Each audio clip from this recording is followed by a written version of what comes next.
Welcome to the Ari Hoffman Show on Talk Radio 570 KVI, your home for the politically homeless, streaming live at KVI.com and the KVI app. If you want to be part of the most dangerous show on the airwaves, call or text the Warrior Injury Law Studio line at 206-421-5757. That's 206-421-5757. Coming up this hour, tuberculosis is back in style in Seattle schools. Oh, wait, that's a bad thing. But before we get to any of that, time for your daily dose of adrenaline. You want me to stick this into my heart? Are you f***ing nuts? I love the State of the Union. I say it all the time. I love the theater. I don't care if it's a Democrat president, Republican president. And last night's was one of my absolute favorite. Why? Because President Trump is a master of the media. Say what you will about him. He has even said before, when he doesn't like what they're talking about on TV, he said this during his first term, he would tweet something and the news would change. He knows what he's doing, and last night that was on full display. What's also full on display is that the Democrats stand for nothing. I mean that literally. I mean that figuratively. Okay, they didn't stand up during the speech. Big deal. It's a State of the Union. But President Trump took some calculated risks knowing they wouldn't stand up. And they have such Trump derangement syndrome. And couple that with they are so indebted to their own base, so afraid of their own base, that they can't have anybody bipartisanship at all, not even over Team USA's hockey victory. So last night, one of the first moments that happens, President Trump talks about all the winning, the winning, the winning. And as he's talking, Team USA men's hockey enters the room, and this was one of my favorite moments of the speech. Our country is winning again. In fact, we're winning so much that we really don't know what to do about it. People are asking me, please, please, please, Mr. President, we're winning too much. We can't take it anymore. We're not used to winning in our country. Until you came along, we're just always losing, but now we're winning too much. And I say, no, no, no, you're going to win again. You're going to win big. You're going to win bigger than ever. And to prove that point, here with us tonight is a group of winners who just made the entire nation proud. The men's gold medal Olympic hockey team. Come on in.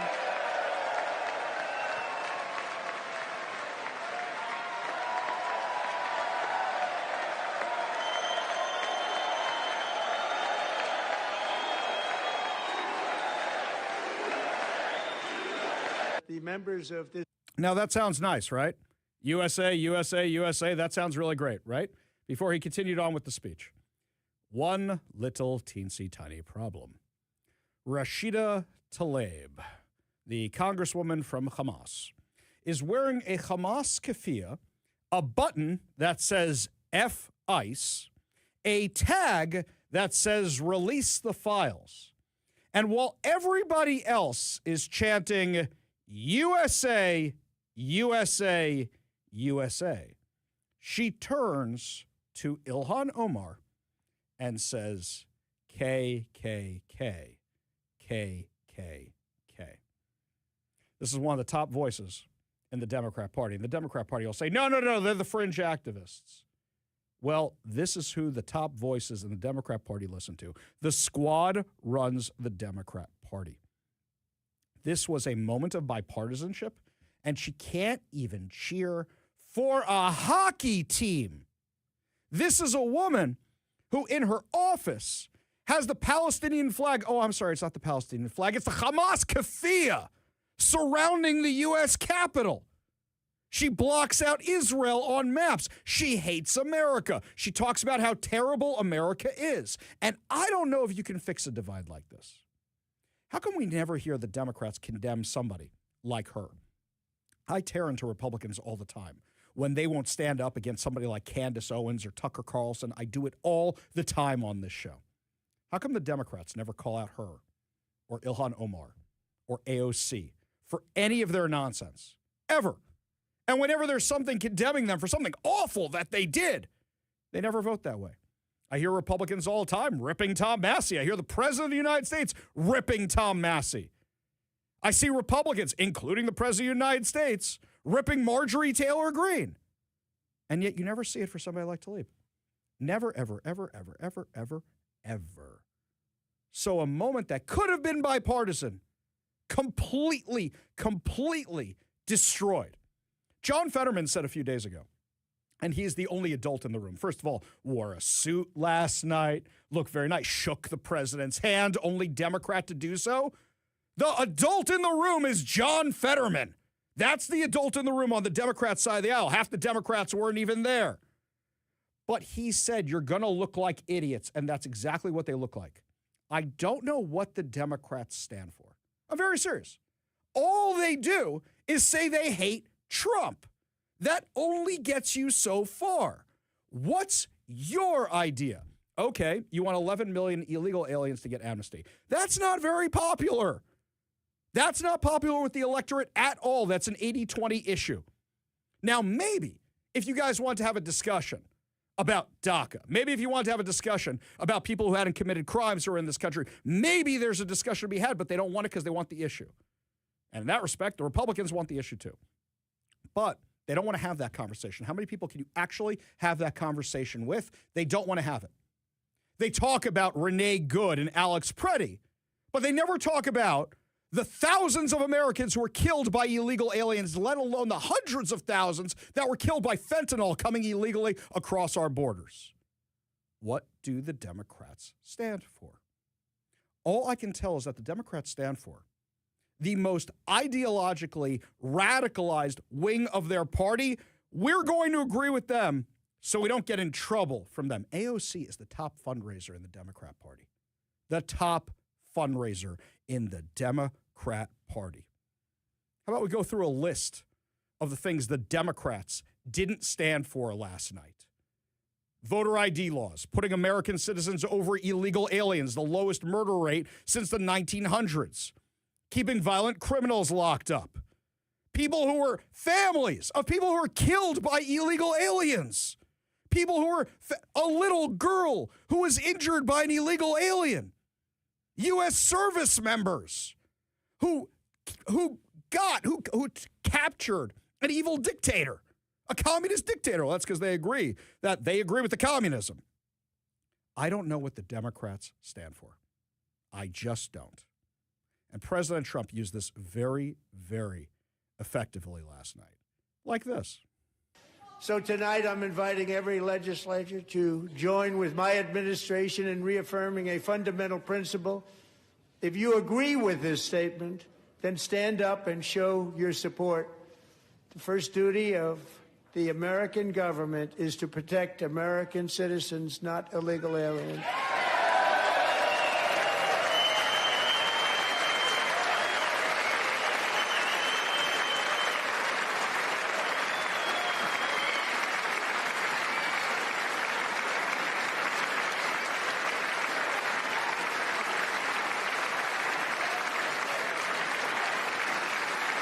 The Democrats aren't standing up. The Democrats are not standing up. They're all sitting down, and President Trump is just gesturing in their direction. Look, see. Whoever was running the cameras last night did a great job. Because here's the thing about the cameras for a second. They're not controlled by Fox News or MSNBC or anybody else like that. Basically, it's whoever's in party in the House gets to kind of sort of tell C-SPAN, here's your camera angles, here's what we want you to focus on. Whoever directed this thing, when you're panning out and showing none of the Democrats standing up for that, that really says a lot. President Trump last night was trying to reset the agenda and saying, here's why you voted for me, because we've kind of gotten off message. The Democrats have dragged us off message. And he said, here's the 80-20 issues. Do you want me or do you want crazy? And what it basically came down to last night is I don't think there's Democrats or Republicans anymore. I think there's common sense versus insane, versus absolutely insane, like this moment. Agree, no state can be allowed to rip children from their parents' arms and transition them to a new gender against the parents' will. Who would believe that we've been talking about this? We must ban it, and we must ban it immediately.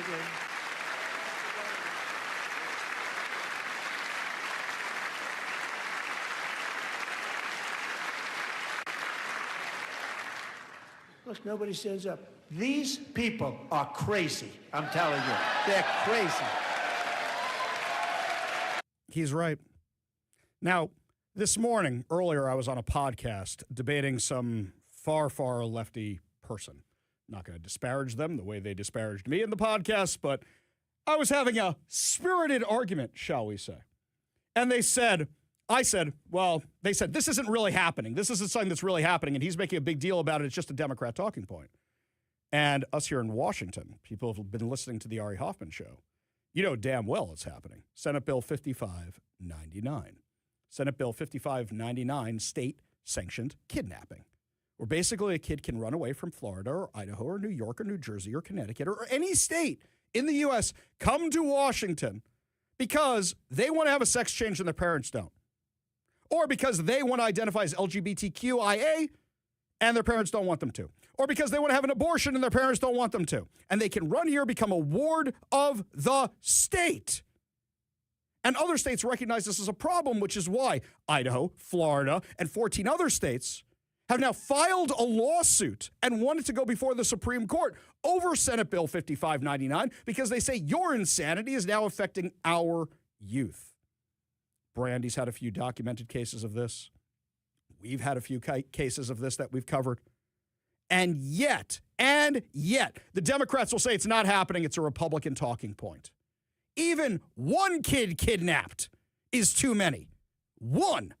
Oh, it's only 3 people. Oh, it's only 4 people. Oh, it's only 5 people. Those are the ones we've known about so far. You know how many emails I get with these stories that I can't run because the family doesn't want to go public about it?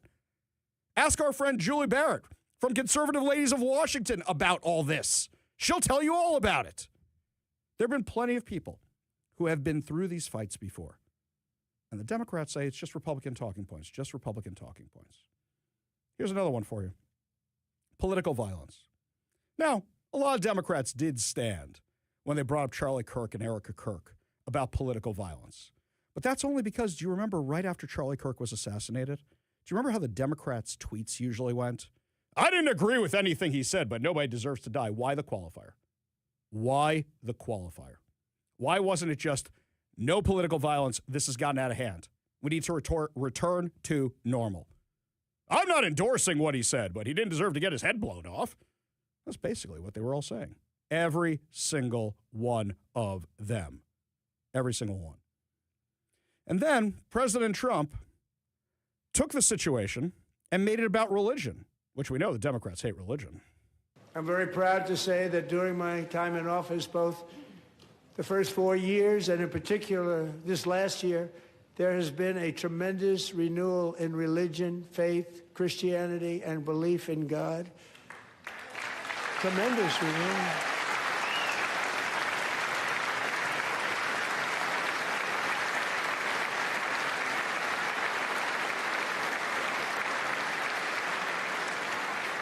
This is especially true among young people, and a big part of that had to do with my great friend, Charlie Kirk, a great guy, great man.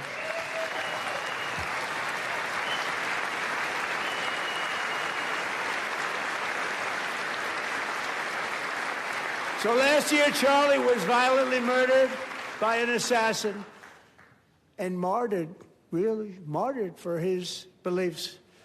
His wonderful wife, Erica, is with us tonight. Erica, please stand.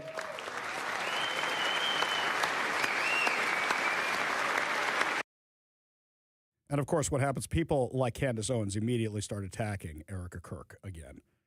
As I've said time and time again, Candace Owens is a grifter. She's not a conservative.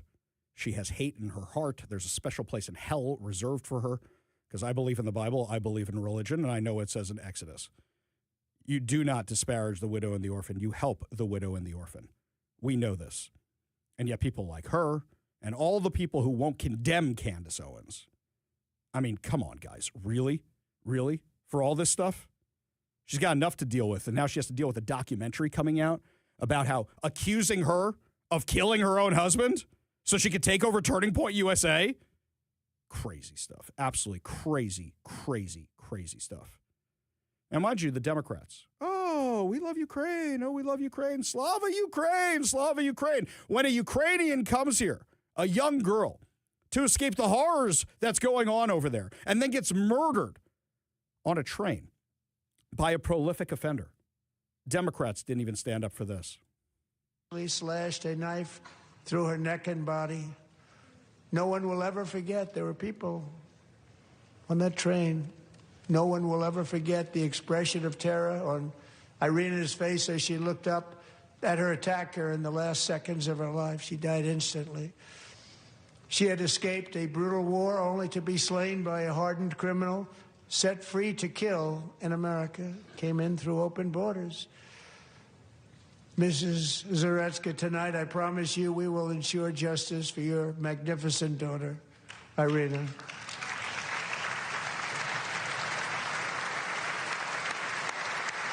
The woman's crying her eyes out, and the Democrats don't stand. I'm reminded of Senator Joe Wilson. John Carlson reminded me of his name last night. We were having the panel after our State of the Union event, which was wonderful, and it was so great to see so many of you there. John Carlson reminded me of a guy's name, Joe Wilson. I couldn't remember his name at the time. Joe Wilson stood up when Barack Obama was giving the State of the Union and called him a liar. You lie. You remember that? Condemnation everywhere. Had to go apologize. Lost an election. Lost his re-election over that. Civility out the window. Rashida Tlaib chanting KKK. Ilhan Omar yelling at the president. Civility out the window. Completely gone. Completely gone. I think we don't have a Democrat and Republican Party anymore. I think what we have is everybody who's interested in common sense and common sense solutions and the crazies. I think that's really the difference in this country now. President Trump did a masterclass in exposing the crazies and reminding everybody of the 80-20 issues of why they voted for him in the first place. And the State of the Union, President Trump, is the best one you ever get because his own worst enemy is himself. His own worst enemy is himself. When he says something that detracts or takes him off message. So, I'll tell you this, my friends. I want to know what your favorite part of the State of the Union was because there were so many great moments. I want to know what your favorite part was. And do you think President Trump got his message across? Give us a call or a text at 206-421-5757. That's 206-421-5757. When we come back, my friends, looks like tuberculosis is back in style. Tell you what's going on at some local Seattle schools and what we can do to address it. Give you all details when we come back. You'll listen to the Ari Hoffman Show on Talk Radio 570 KVI.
Saw the story from Como News this morning.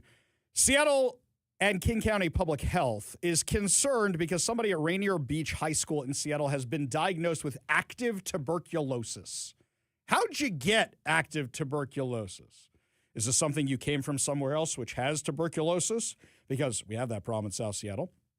Is this something with somebody not getting vaccinated against tuberculosis? And for everybody who wants to go running around saying it's a vaccine issue, hey, I got vaccinated against tuberculosis. And isn't that the one where they used to punch you with like 3 holes to see if they turned into blobs or something, and then you have TB? Was that the test we used to take when we were kids? I remember the 3 holes thing. Kevin, did they ever puncture you that way? Do you remember that one? I don't recall that. I can't forget that one because they would give you this little card to take home and say, do they look like these little blotches or these? You might have TB. Now, maybe this was an archaic New York form or something like that, but I remember this very distinctly. Oh, no, he's got the 3-hole puncher. He's going to hit me with the 3-hole puncher. I never knew what that was about. When I hear TB, all I can think about is Doc Holliday going out into the West because of his tuberculosis or his consumption. Yes. You're my Huckleberry. Yeah. For years, I thought consumption meant he had a drinking problem. That's what I thought, I always too. thought consumption was like, oh, he's an alcoholic. Nope. That's not what it is. No, it consumes you. He's got the consumption. He's got the umption. He's a lunger. Yeah, there you go. But Seattle and King County are freaking out over this. Oh, we have to quarantine all these people, whatever. Okay, little secret for everybody. Take you back to the COVID days, before the dark times, before the empire, when they were talking about herd immunity. Do you know that they have a certain percentage of any school that is allowed to be unvaccinated because herd immunity usually takes care of it? If we had a huge outbreak of tuberculosis at Rainier Beach High School, it might be something to be concerned about. But this is the kind of thing that the media loves to put out there. Every outlet had this one today. Oh, my God, tuberculosis. I remember these stories from when I was a kid. Measles, mumps, rubella, you name it. Always something. I've heard of people having the plague before because they went somewhere or traveled somewhere or who knows what. Yet another thing to keep you scared. Watch the evening news sometime. Watch the evening news. Go between Fox, CNN, MSNBC, go between all of them. Oh, I'm sorry, M-Snow. Go between all of them and watch. The commercials are designed to scare the crap out of you on all the stations. Oh, my God, do I have this disease? Oh, my God, do I have that disease? I have to order that drug that may cause death, artificial insemination, anal leakage. I mean, the side effects sound worse than whatever it's curing. It's all designed to scare the hell out of you. Is what this is really about. We go to the Warrior Injury Law Studio line. Take a call from Ben in SeaTac. Ben, what's going on? Sorry. Well, what needs to be talked about is what's going on in America right now, and that's the blue state recession. And I don't see how this can affect the national numbers negatively. We have the biggest state, California, getting completely destroyed by Gavin Newsom. San Francisco's real estate, commercial real estate, I'm sure you're aware of, has completely collapsed. They've destroyed their oil industry. Trump's probably going to have to nationalize the oil industry in California because of for national security reasons. Washington State, we know what happened here. We know Bob Ferguson's going to blame all the problems that him and his legislature created on tariffs when it's taxes. Chicago, major real estate has sold for 70 to 95% less. Yep. Portland, same thing, 90% drop. Downtown Seattle, 30% office vacancy rate, and maybe just as bad soon. In New York City, we already BlackRock said goodbye. Now we have these major cities, major states getting destroyed. I don't see how that can't affect the national numbers negatively when these are the big epicenters. You're right. We need to start talking. No, Ben, you're 100% right. Hang on a second. So anytime we talk about gas prices going down the rest of the country in 35 other states, why aren't they going down in the 15 others? Why? Because who controls those 15 other states? Or at least in those other states, they're not willing to work with Republicans at all, or they don't have any common sense, moderately fiscal, blue dog Democrats. Instead, they're just going off the radical ideology. I can name them offhand. Shall we? Washington, Oregon, California, Hawaii, New York, Illinois. Need I go on? Michigan. Need I go on? How many more of these states are there like this? You are 100% right. Because here, I could say things are getting better economically, but I always have to put the caveat, not in Washington. Our recession is higher. Our unemployment rate is higher. These are things that are happening in blue states, and one of the reasons you keep losing blue states is because people like Turd Ferguson and all the Democrats go, oh, well, the economy sucks around here because of Trump's tariffs. You want to explain to me why it was getting bad long before Trump was back in office? You want to explain to me why it was getting worse under Joe Biden? They don't want to talk about that at all. And Ben, you're 100% right. If the GOP and anybody who's running for office doesn't cogently explain this to everybody in a 10-second elevator pitch and find a way to say that, they're never going to win that argument. It's really simple, and it's very frustrating to me because I know that if California was what it should be, just kicking butt, oil industry's kicking butt, everything's kicking butt there like it should be, our numbers would be astronomical. To me, if we lose the affordability argument to the Democrats, then I really don't know what we could do for this party. I mean, it's really easy. I completely agree with you, Ben. I completely agree with you. And anybody from the GOP who's listening to the show right now better heed Ben's advice. Appreciate the call. Appreciate you being part of the show. You want to be part of the show, you give us a call or text at 206-421-5757. That's 206-421-5757. Going over the Warrior injury law text line, from the 425, their favorite part was when Donald Trump called the Democrats crazy. Yes, that was fun. This one from Dave. Dave is talking about a video that I saw. I think it was the Daily Wire that went out and did it, where they went out and surveyed university students' opinions on the State of the Union, but they did it, I think, yesterday or the day before. So most of the kids said they hated it because Donald Trump's awful. He's terrible. The speech hadn't happened yet. The speech had not happened yet. I'll find that video. I'll share it over on social media because it is amazing. This one from Becky and Enumclaw. There were so many good parts. I wasn't bored for a second. I'm glad all the tributes he did. The last airman that was 100 that stood up, you could just read it in his eyes. It was the thrill of his life. And the Venezuelan uncle that had been released and they surprised the niece. There were so many good parts. Also, the Democrats should be ashamed of themselves if any of them really think about what they did. I would be delighted if one of them flipped. I think it was perfect. I just love our president. Becky, I agree with you. In fact, we're going to be playing some of those great moments later in the show because there were a lot of tear-jerkers. There was a lot of inspiration. I think this was President Trump's best State of the Union and one of the better ones I've heard since I started watching these under George W. Bush. We go back to the Warrior injury law studio line, take a call from Paul in North Seattle. Paul, what's going on?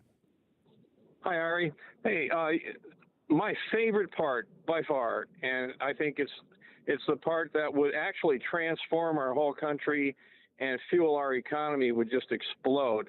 And it was under Trump, kind of didn't really emphasize it a lot. And I'm surprised the media hasn't picked up on it at all. But when he was talking about his tariffs and how he wants to do away with the income tax. Now, I'd be totally fine with tariffs if that's in fact what happened. And nobody talks about it, but I think that's the most amazing thing that I've never heard a president say. So I was sitting at the State of the Union event last night with Brian Haywood, Brandy Cruz, Nicole from Brandy's show, our friends from Madrona Financial, Brian Evans. We're sitting at this table, right? And on that line, I think Brian Haywood is who I said it to. I turned to Brian, I go, oh my God, wouldn't that be incredible? And he goes, yeah, it really, really would be. And I go, I don't know if that's actually going to happen, but that would be incredible. And Brian's like, yeah, it would be. So, I mean, look, people talk about a national sales tax. That's a tax. That's really what the tariffs would be. To replace an income tax, the federal income tax, that would be incredible. But we have to be real about this, Paul, because here's the problem. A lot of times the Democrats here in Washington talk about something like this. Oh, if we pass the income tax, the millionaire tax, which is really an income tax, then we can get rid of all this other money. But we know that the millionaire tax isn't going to stay with the millionaire tax. So my fear is that, okay, well, if some Democrat comes into office, how much more are they going to jack those up? Where now you're like, well, I wish I'd been paying the income taxes instead. But yeah, that was a huge line. I'll give you the last word. Then I don't think so. I don't think so. I would like to see the whole industry of tax. There's a huge cottage industry now fighting for people that are behind on taxes. Yeah. And well, how about this instead? How about this instead, Paul? How about we do this? How about we look at all the waste, fraud, and abuse and actually cut it? And then maybe we won't need as much money as they think we need. Appreciate the call. Appreciate you being part of the show. You want to be part of the show? You want to weigh in on State of the Union? You give us a call or text at 206-421-5757. That's 206-421-5757. When we come back, my friends, what were the Democrats doing during the State of the Union? All the ones who boycotted. It's entertaining. Pretty entertaining. We've got the insane audio for you when we come back. You're listening to the Ari Hoffman Show on Talk Radio 570 KVI.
So I noticed that the mainstream media covered what the Democrats were up to during the State of the Union, but then kind of didn't cover it so much. First of all, what's the ratings magnet? The State of the Union.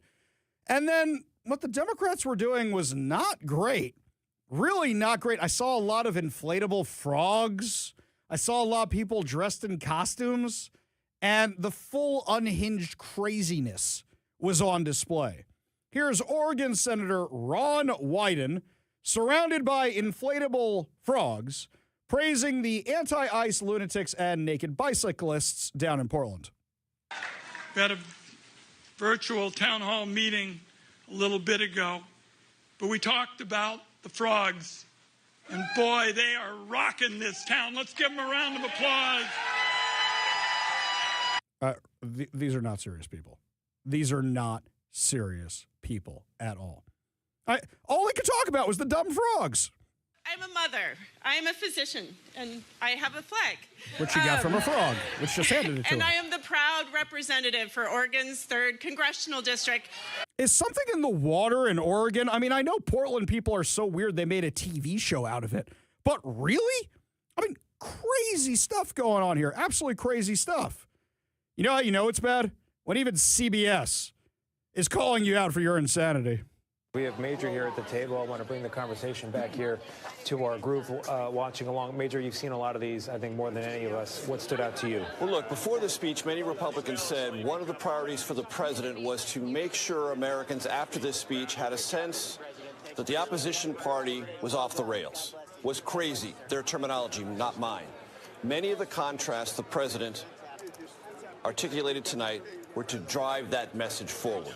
That not only do I disagree with the opposition party sitting before me in Congress, but I disagree with them so strongly, and they with me so much, that they can't even applaud basic common sense thing. And that line that you mentioned, that he added to the speech, whether it was ad-libbed or not, the first obligation, American citizens versus illegal aliens, was meant to create a visual moment of perpetual contrast. Exactly right. In fact, even John Fetterman is calling out his own party.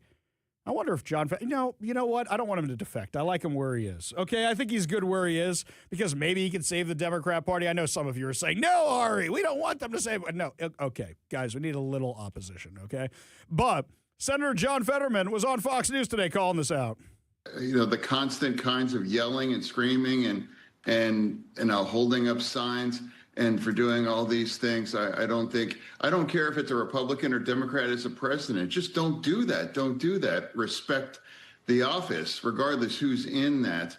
And now for me, it's like now when half the people in my party haven't showed up, and then some of them have chosen to just yell and say and scream during all of it. I just don't think that's what we want. And I don't believe, as a Democrat, I think like dancing frogs really moves the ball for us as a party either. He's 100% right.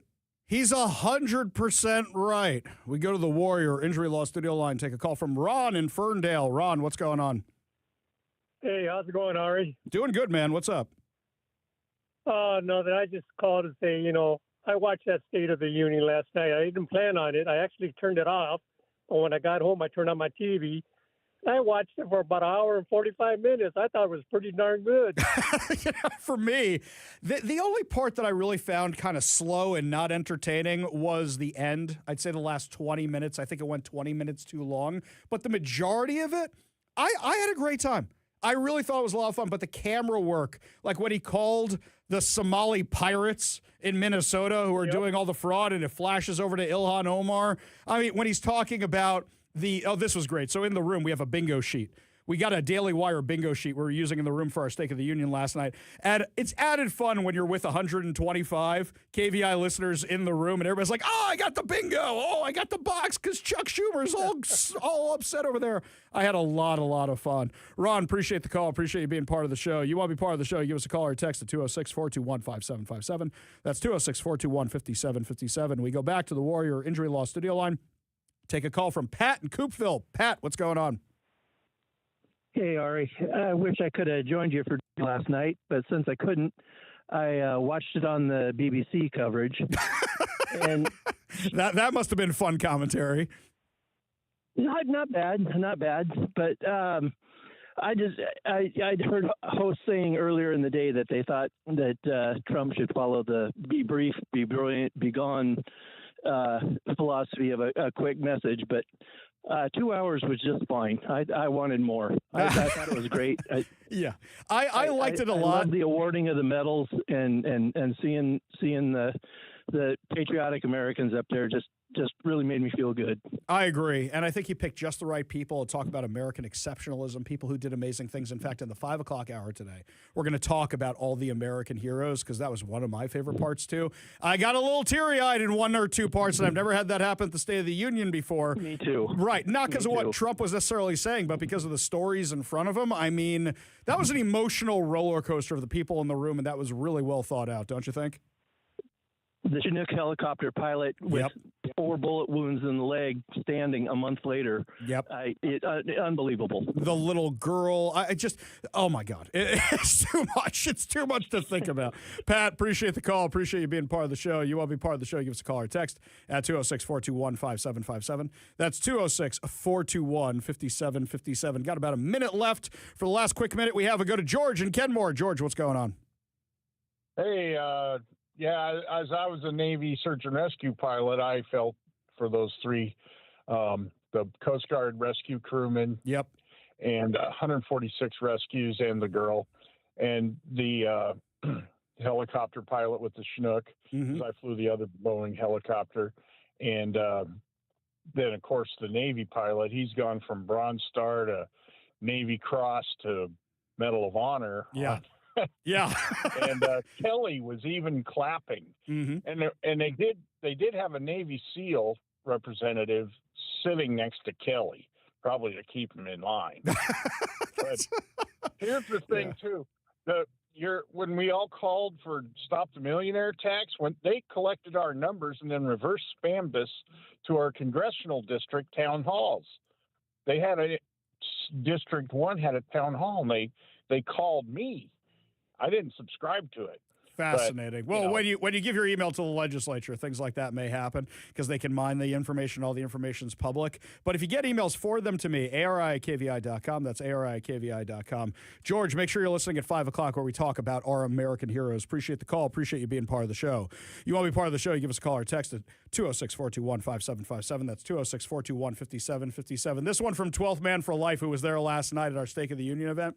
He said it was definitely better watching the Stake of the Union instead of on my couch. I loved all the awards given out to the brave and seeing the left just look pathetic. I agree. And it's always more fun doing that with your friends.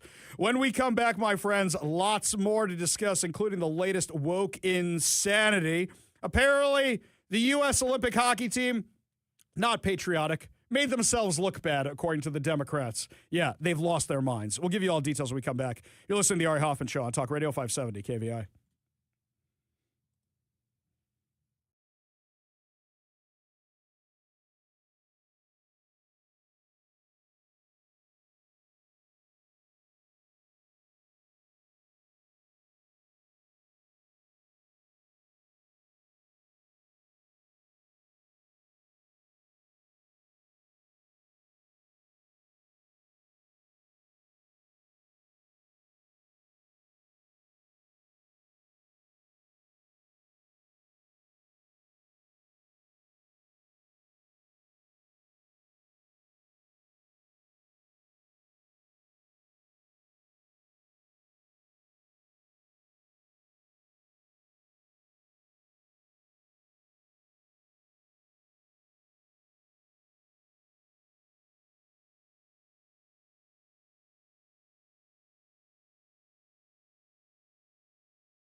According to the Post-Millennial, Democrats in Minnesota have accused U.S. men's hockey team, which won the gold in the 2026 Winter Olympics, of squandering goodwill, that's a direct quote, by meeting with President Donald Trump at the White House. I don't know how many times I have to say this.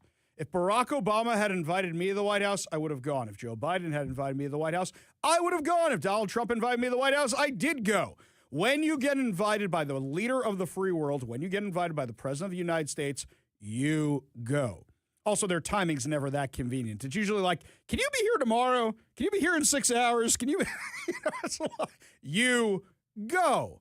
Even if you disagree with the person, you get an opportunity to have an audience possibly with that person for something you believe in. Why would you give up that opportunity? Why would you do that? Also, something else, every winning team gets to go to the White House. The Seahawks, hey, when's their invitation coming, by the way? They get a little distracted by State of the Union. I still haven't seen an invitation for the Seahawks. Minnesota Party Secretary, Democratic Party Secretary Sari Everett wrote, these guys are going to throw away all the goodwill they got when they won the gold for a few minutes with an accused pedophile. Gross. Really? This is the direction you're going in?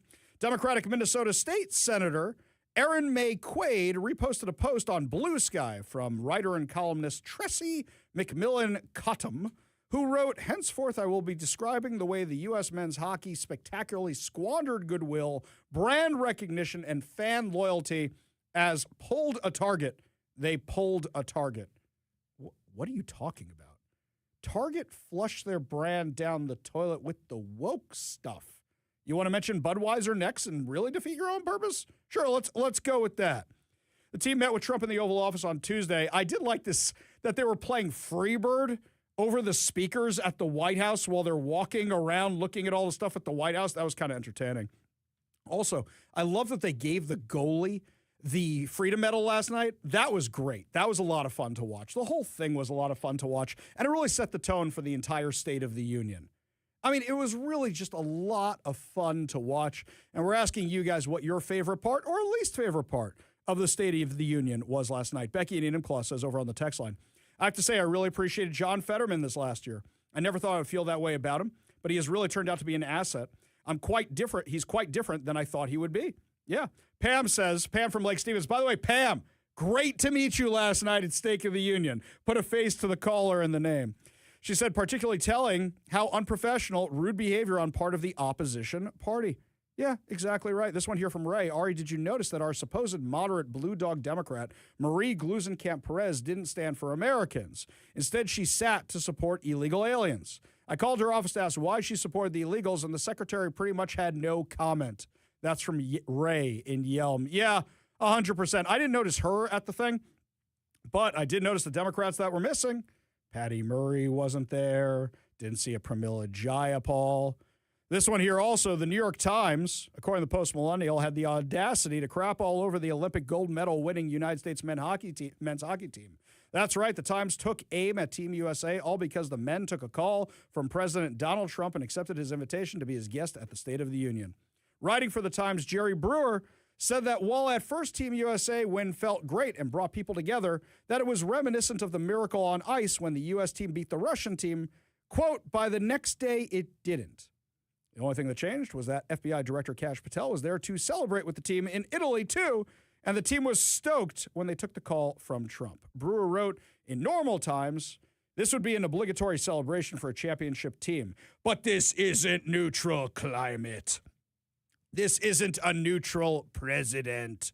And in a nation this polarized, the proximity carries weight, whether the players are being intentional or merely naive. Okay, I just want to make sure I got this right. So you're saying normally going to a partisan office is neutral. I just want to make sure I got that right. We're in a political world, but going to a partisan office is neutral, and this isn't a neutral president. You have my name for me, the last neutral president? I'll ask for one. George Washington wasn't neutral. Give me a neutral president. Can anybody think of one? A single one. I'd play the Jeopardy theme song, but I don't have it loaded up in the queue here. Don't we pretty much have a two-party system here? Yeah, pretty sure we do. Yeah. I think that's kind of political, not really going to change anytime soon. Yeah. And then he says, Americans no longer experience these rituals in the same way, and it may never again. Athletes would be wise to recognize that, and this climate celebration is easily repurposed into political capital.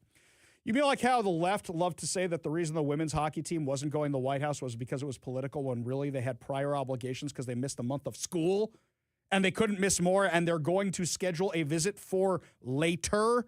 But the left was loving politicizing this. In fact, the right was also politicizing this. Oh, those woke girls aren't going. No, it was a scheduling issue. I said it was a missed opportunity. I'm glad they're actually going, and I'm glad I didn't say anything dumb, because women's hockey is trying to become a bigger thing. We have a new expansion team here in Seattle, and if you want to become a bigger thing, what's the loudest megaphone you have in the U.S., in the world right now?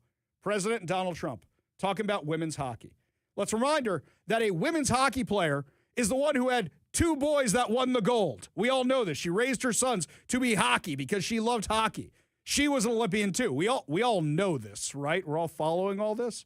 And I got to say, I'm going to stick up for women's hockey all the time, not women's basketball. That's just not fun to watch. Women's hockey, I watched a torrent game, and I kind of enjoyed it. I went back and watched the highlights of the women's hockey team in the Olympics beating the Canadians. It's always fun to watch the Canadians be beat. And I don't even like hockey, and I was actually enjoying this. What better way to advocate for the sport than go to the White House? This is one of the worst takes ever. Oh, the New York Times. The New York Times. This is what they're doing nowadays with their ink. After complaining that the country isn't normal anymore because of Trump, Brewer lays into the players, saying they lack a shrewd political instinct. Okay, not to demean our sports players, but guys who get bashed in the head all the time with hockey sticks, I'm not expecting them to have a good political instinct, and you are the one politicizing this. Says this caused them to screw up and show respect for the president and his office and to bask in the nationalist, patriotic glow of winning for their country. Brewer said they narrowed their moment, and some of the goodwill has diminished. Yeah, we'll see how many Jewish kids dress up as Team USA for Purim next week, because I think that's what's going to happen. The stupid thing about this, too, is that there's plenty of other athletes who, are on the other side, Yes. right? Like, so what's the problem? Well, they didn't win gold medals. Well, there you go. That's probably what it is. A lot of those ones lost. Actually, there was the girl, the figure skater, I think. And she's on the other side, but she didn't make it about politics. She made it about winning the gold. Got to respect her for that. Exactly. Lots more to discuss as the show continues, including the latest insanity on the Democrats' income tax. You're listening to the Ari Hoffman Show on Talk Radio 570 KVI.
Welcome to the Ari Hoffman Show on Talk Radio 570 KVI, your home for the politically homeless, streaming live at KVI.com and the KVI app. If you want to be part of the most dangerous show on the airwaves, give us a call or a text at 206-421-5757. That's 206-421-5757. Coming up this hour, your chance to win fantabulous prizes. We're giving away 2 tickets to see Santana and the Doobie Brothers, so make sure you're listening for your chance to text us that keyword. But before we get to any of that, so last night, I'm coming down off the event high, I call it, right? You have a great event. We had the State of the Union. We had 125 KVI listeners pack the ballroom. I don't know if I call it a ballroom. The big room at the Daniels Broiler in Bellevue. They were such great hosts. It was great. The food looked amazing. I had my kosher steak, so I'm happy. One listener brought me an old-fashioned. Another listener brought me an old-fashioned. A sponsor brought me an old-fashioned. Good thing I wasn't on air during that time, but it was great. Thank you so much. And then I finally get home after all this. And when I get home, I should be going to sleep because I had a 7:30 a.m. event this morning. Yes, there's not many people I will go to a 7:30 a.m. event for, but John Braun is looking to run for Congress, and he's looking to take down Marie Gluesenkamp-Perez, and I thought that was an important cause, and I made sure to be there. Some people were coming up to me to talk to me, and I'm like, guys, I love you. Would love to talk. I don't drink coffee, but I need coffee really bad right now because I'm barely awake right now. So I apologize. But I get home last night, and I go on my computer, and I'm doom scrolling. I don't know why. I just need the adrenaline out of my system. And I see a post from Representative Travis Couture. Let me preface this by what's happening. We had Representative Josh Penner on the show the other day. Him and Representative Travis Couture negotiated into House Bill 2253 that there was going to be fraud prevention, especially with regards to the Department of Children, Youth, and Family Services. And then he writes this. Representative Penner and myself had negotiated some fraud prevention measures into a bill about child care licensing. The bill passed. And now I learned today that Democrat Senator Claire Wilson has an amendment to literally strip out every single bit of it. Aside from how professionally bad that is, why would Democrats seek to erase fraud prevention? The Democrats are so slimy, sneaky, and conniving in the legislature. Let me explain to you what happened here. They wanted a win.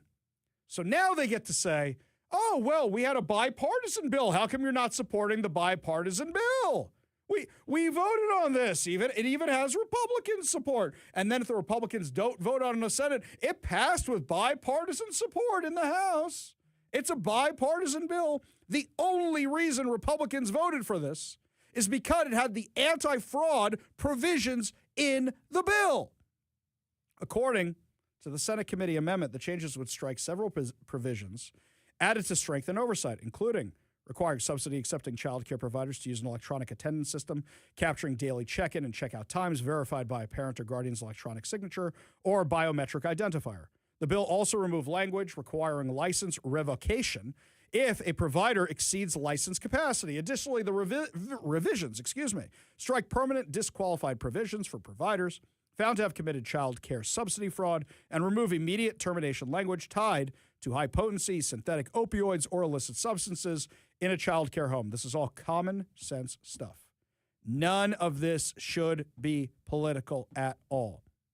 So why is it getting rid of what Republicans called the financial firewall? Probably because some activists found out about this and said, no way, no way. Or the Democrats are more than happy to let the fraud continue. You know, Republicans are really missing an opportunity here right now for a marketing campaign. Here's what it should be. Democrats want to pass the income tax so they could pay for trans surgeries for convicted felons. That's it. And then you put up $4.3 million spent on that. That's one graphic, right? Just put that on up there. Here's another one for you.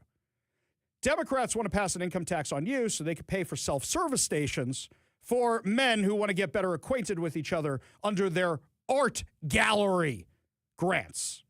Several $1,000s. That's just a series of these. Remember how fun Doge was when you found out where all the waste was going, and then how tragic it was when you realized how bad it actually was? You need a series of those posts if you want to win. And you want to say this is because of out-of-control spending. How do I know it's because of out-of-control spending? Because the Democrats have unveiled their supplemental budget. Now, they claim, according to them, we're in a budget crisis, and we don't have enough money. That's why they need to tax all of us. But now they're adding another $2 billion in spending.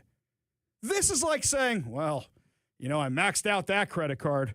Hey, can I get another one? Hey, American Express, can I get another credit card with a bigger line on it? Can I do that? This isn't fixing the situation.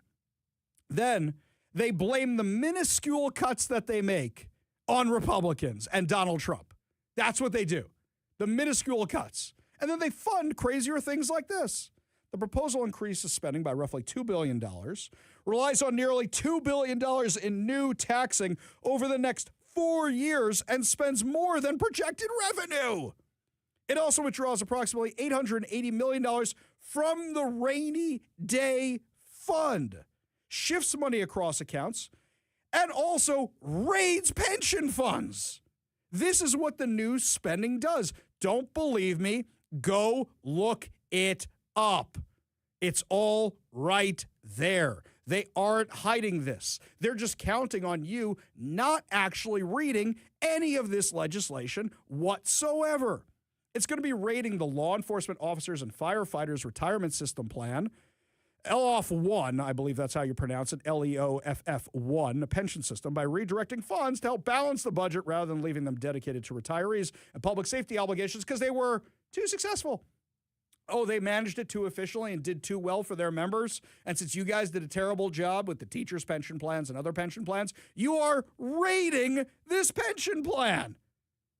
This is how bad the Democrats' budget is. And they want to tax you. And what's worse about it is that this income tax isn't going into effect until after Bob Ferguson runs for a second term. It's done intentionally, but they put an emergency clause on it so you can't go to referendum, which is easier than an initiative. This is the insanity. Am I predicting the future? Absolutely. Would you like to know why? Because I'm pretty darn good at it by now. Do you remember last year Bob Ferguson said, oh, I'm doing all this funding for more police officers because we have so few police officers. We need more police officers. And I called BS on that right away. And I said, the guy who has prosecuted police officers 4 times, the guy who enforced firing them because of COVID mandates, the guy who hates law enforcement and was completely silent during the anti-cop summer of love does not want more police officers. That bill, that tax, what they did was basically giving permission for counties to raise property taxes to spend on whatever they wanted. And if they spend it on police officers, great. But if they spend it on laser hair removal for trans inmates or anything else stupid like that, that's fine too. According to the Washington State Standard, hang on, let me go to my little black book of the right-wing media conspiracy. Let's see. Do I have the Daily Wire? I have Fox News, Newsmax, Daily Caller. Nope. I do not have the Washington State Standard in here. Headline: no cops hired so far with Washington's new $100 million grant program. Subheadline: excerpt. Governor Bob Ferguson pushed hard for the money to boost police staffing. The rollout has been bumpy. Oh, isn't that a nice way of saying it? Money from Washington's new $100 million program, a.k.a. tax, to boost police hiring has yet to reach cities and counties. Local officials have been frustrated with the rollout of the grants championed by Governor Bob Ferguson to address Washington's status as dead last in the nation in police staffing per capita. They complain it's been slow and rife with technical issues. So, great, we got no police officers out of this tax you said was to hire police officers. None at all. Bonkers crazy. So what, you think any of this money is going to address anything? Yeah, yesterday, everybody testifying on the income tax. Oh, we need it for the schools and we need it for the children because Trump is so evil and our budget cuts. We spend more per student than most states in the United States, and we don't have one of the highest populations. And what do we have to show for it? Grades are going down and down and down and down. And they say, oh, it's all because we lost federal funding. Federal funding is tied to the students. You lost the students because of the insanity you're teaching in the schools, so people pulled their kids out. In addition to that, people are moving out of state. That's why you're losing the money. And rather than consolidate schools, rather than close some schools, rather than address the curriculum imbalance, we're just going to make it worse and worse and worse. 2 years. 2 years you kept those kids out of the classroom during COVID. 2 years. And did nothing to make it up. Add an extra hour per day for the schools, perhaps? Maybe something like that, something common sense? Nope, not going to do it because teachers don't want to work more. Well, it's the teachers who got to sit on their butts for 2 years, as far as I'm concerned. Oh, Ari, you have no idea how hard Zoom school was. You could have literally recorded the same lesson and pushed play time and time again while you Netflixed and chilled. Yes, I know exactly what that means. I know what was going on, and the teachers' unions are saying, we're not going back, we're not going back, we're not going back, but did nothing to make up what they were doing for the schools. In fact, they made it worse by putting in more of this DEI nonsense instead of the math, history, science, shop class, whatever it was. You want more of my money now? Somebody industrious, somebody ambitious should just go through the budget and take all this insanity and just keep making logos. They want to tax you, make memes. They want to tax you, but they want to spend it on this. They want to tax you, but they want to spend it on this. That's how you win public opinion. That's how you do it. We go to the Warrior Injury Law studio line. Take a call from the Grumpy Bear in Lakewood. Grumpy Bear, what's going on, man?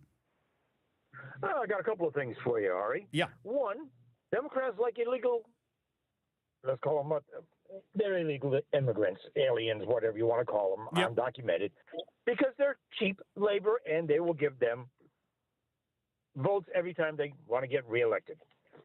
Yes. That's my opinion on that one. Now, second thing is the TB time test that you were talking about a little while ago. Yes.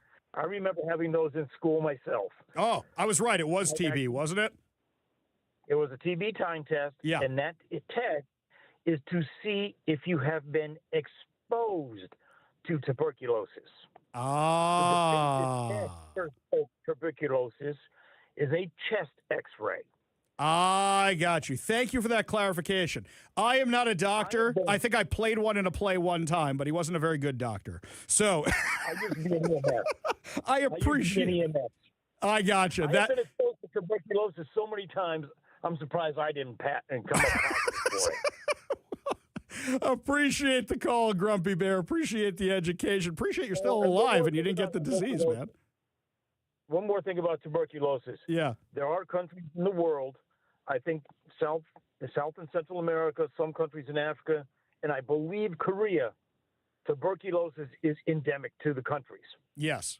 Yeah, so they're worried about you traveling and then being exposed to it. Got you. Thank you for the distinction. And that's where I've been. Yeah. Korea. I've been to Korea.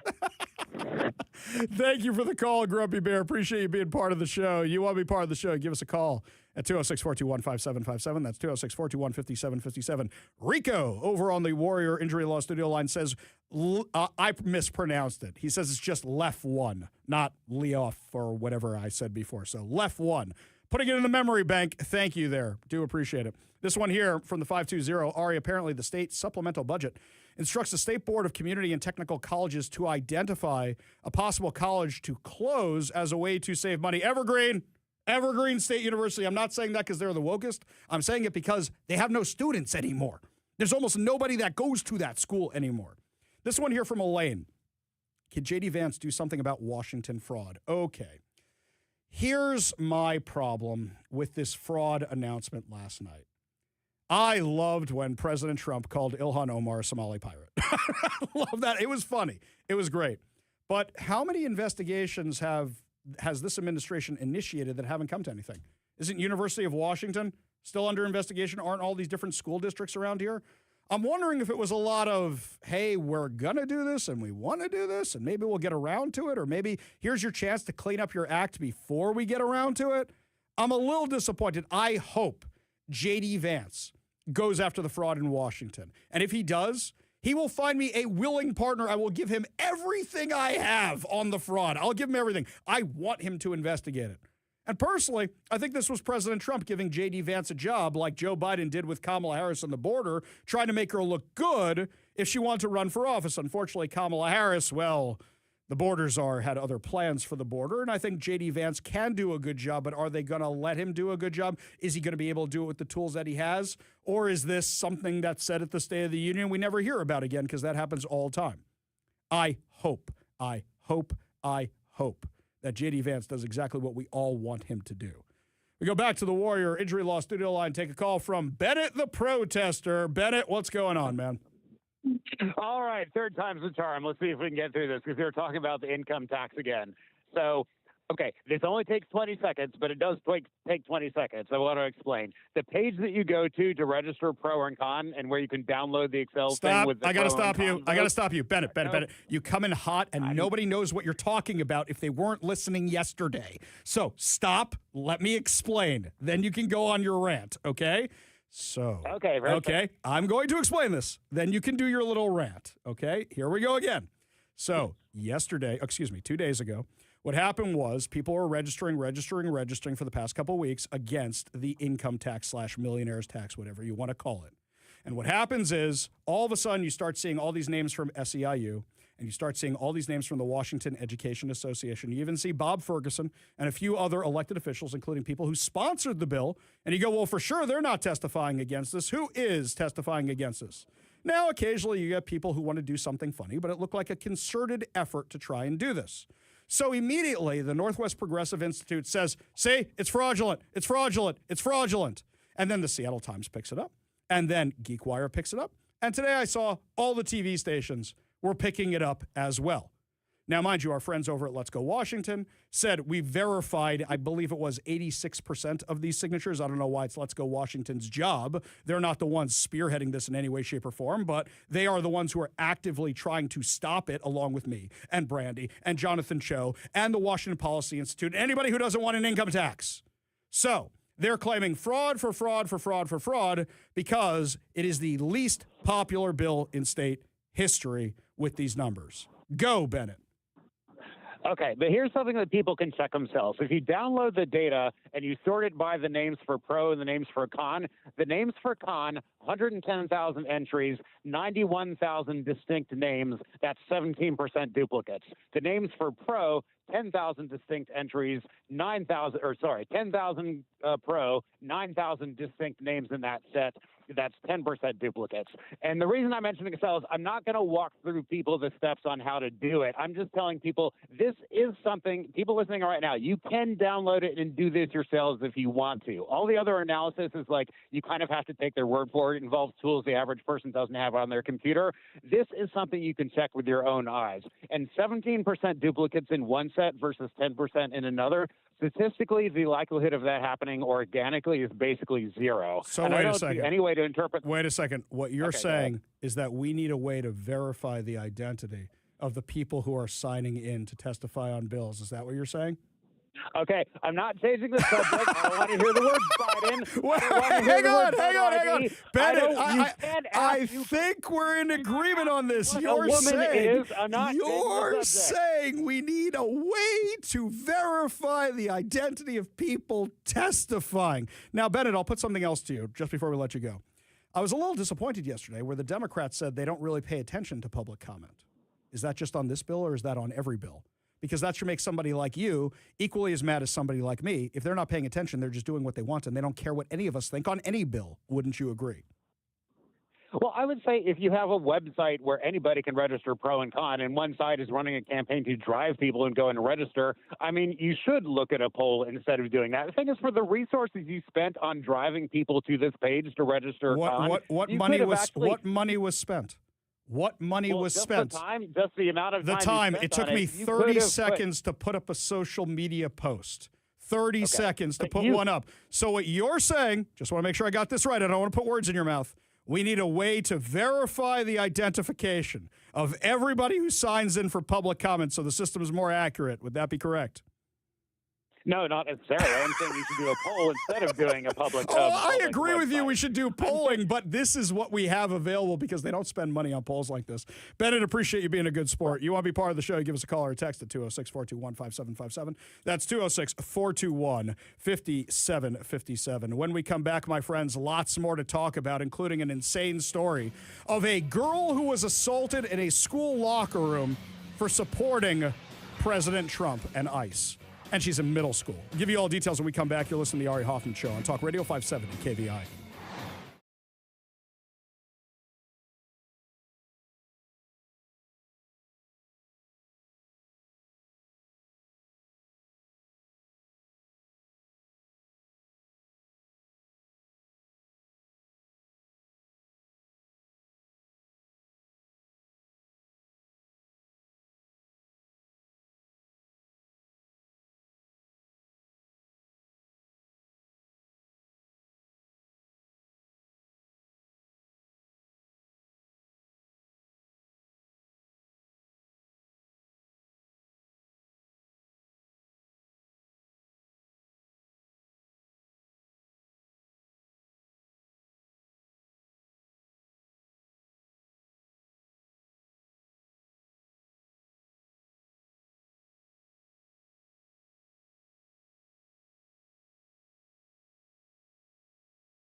Apparently, kids in our area are learning about violence in school if they don't take a certain political position.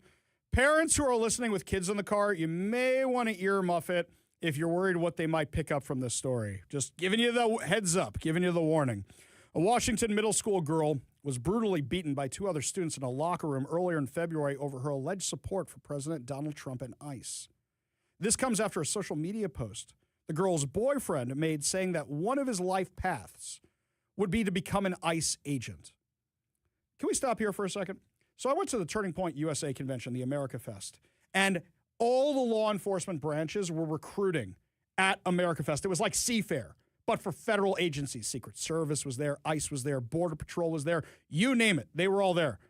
And then when I heard about their incentives and when I heard about their benefits, because my daughter was curious and she went over to look, and holy cow, there's some good money to be made there. That's a kid who's got his act together. According to Brandy Cruz over at Undivided, the 13-year-old girl's boyfriend had posted some TikToks in which one of them said, he said, plan A, marry a nice girl, have kids, get rich. That's nice. Isn't that the American dream? And then the other one, he said, plan B, become an ICE agent. Okay. The 13-year-old girl was approached by two other girls in a locker room at Lucille Umberger Middle School in Burlington, Washington. The girl and her mother told Cruz that the two students demanded to know whether she supports Donald Trump and ICE, and when she tells them it's none of her business, they violently assaulted her. I don't know if you've seen the video of this. It is vicious. She's being punched in the head by the other two students as they held her hair as they were grabbing her hair, handfuls of her hair, probably lost some hair over this, and attempted to drag her to the ground. The two attacking students were reportedly Hispanic while the victim was white. The video has reportedly been widely circulated throughout the school by students and staff, and it wasn't until 5 days later that the principal contacted the girl's mother. Number one, every single teacher in this school who forwarded that video, you are a mandated reporter. Now, if you forwarded it to the principal, if you forwarded it to the authorities, that's fine. You did your job. If not, and you're just circulating this thing around in like your teacher groups, like, holy cow, look what happened today. Something's really, really wrong. Really, really wrong. Oh, and illegal. The Burlington chief of police told Undivided, we do have an active case on this incident and are working through all the details. And it's an active case involving juveniles. There's not a lot I can release beyond that. The mom said that the principal told her the school is working on a safety plan and that the police want the school to extend the suspension of the girls who attacked until a safety plan for all victims is in place. Hang on. You want to let these kids come back to school when that's on video? No way. No way. If they are this way in middle school, how will they be when they're in high school? A safety plan. Give me a break. You know what a safety plan means? The principal calls the parents into the school and says, all right, here's our plan. Here's our plan. They're not going to have any classes together, and they're not going to see each other, but we're going to let these other two kids back in the building because everybody deserves an education. And the parents go, what about lunch? Oh, we're going to have hall monitors, and we're going to have a lunchtime monitor and a recess monitor, and they'll be fine. They'll be fine. Oh, really? Yeah, would you agree to that? No, I would yank my kids out of that school so fast it'll make their heads spin. If they haven't pulled the kid already, there's a massive, massive problem there. I know a lot of you are saying, Ari, why should they pull the kid and the other students get to go back? I'll tell you why, because it took 5 days for anybody to report this. 5 days.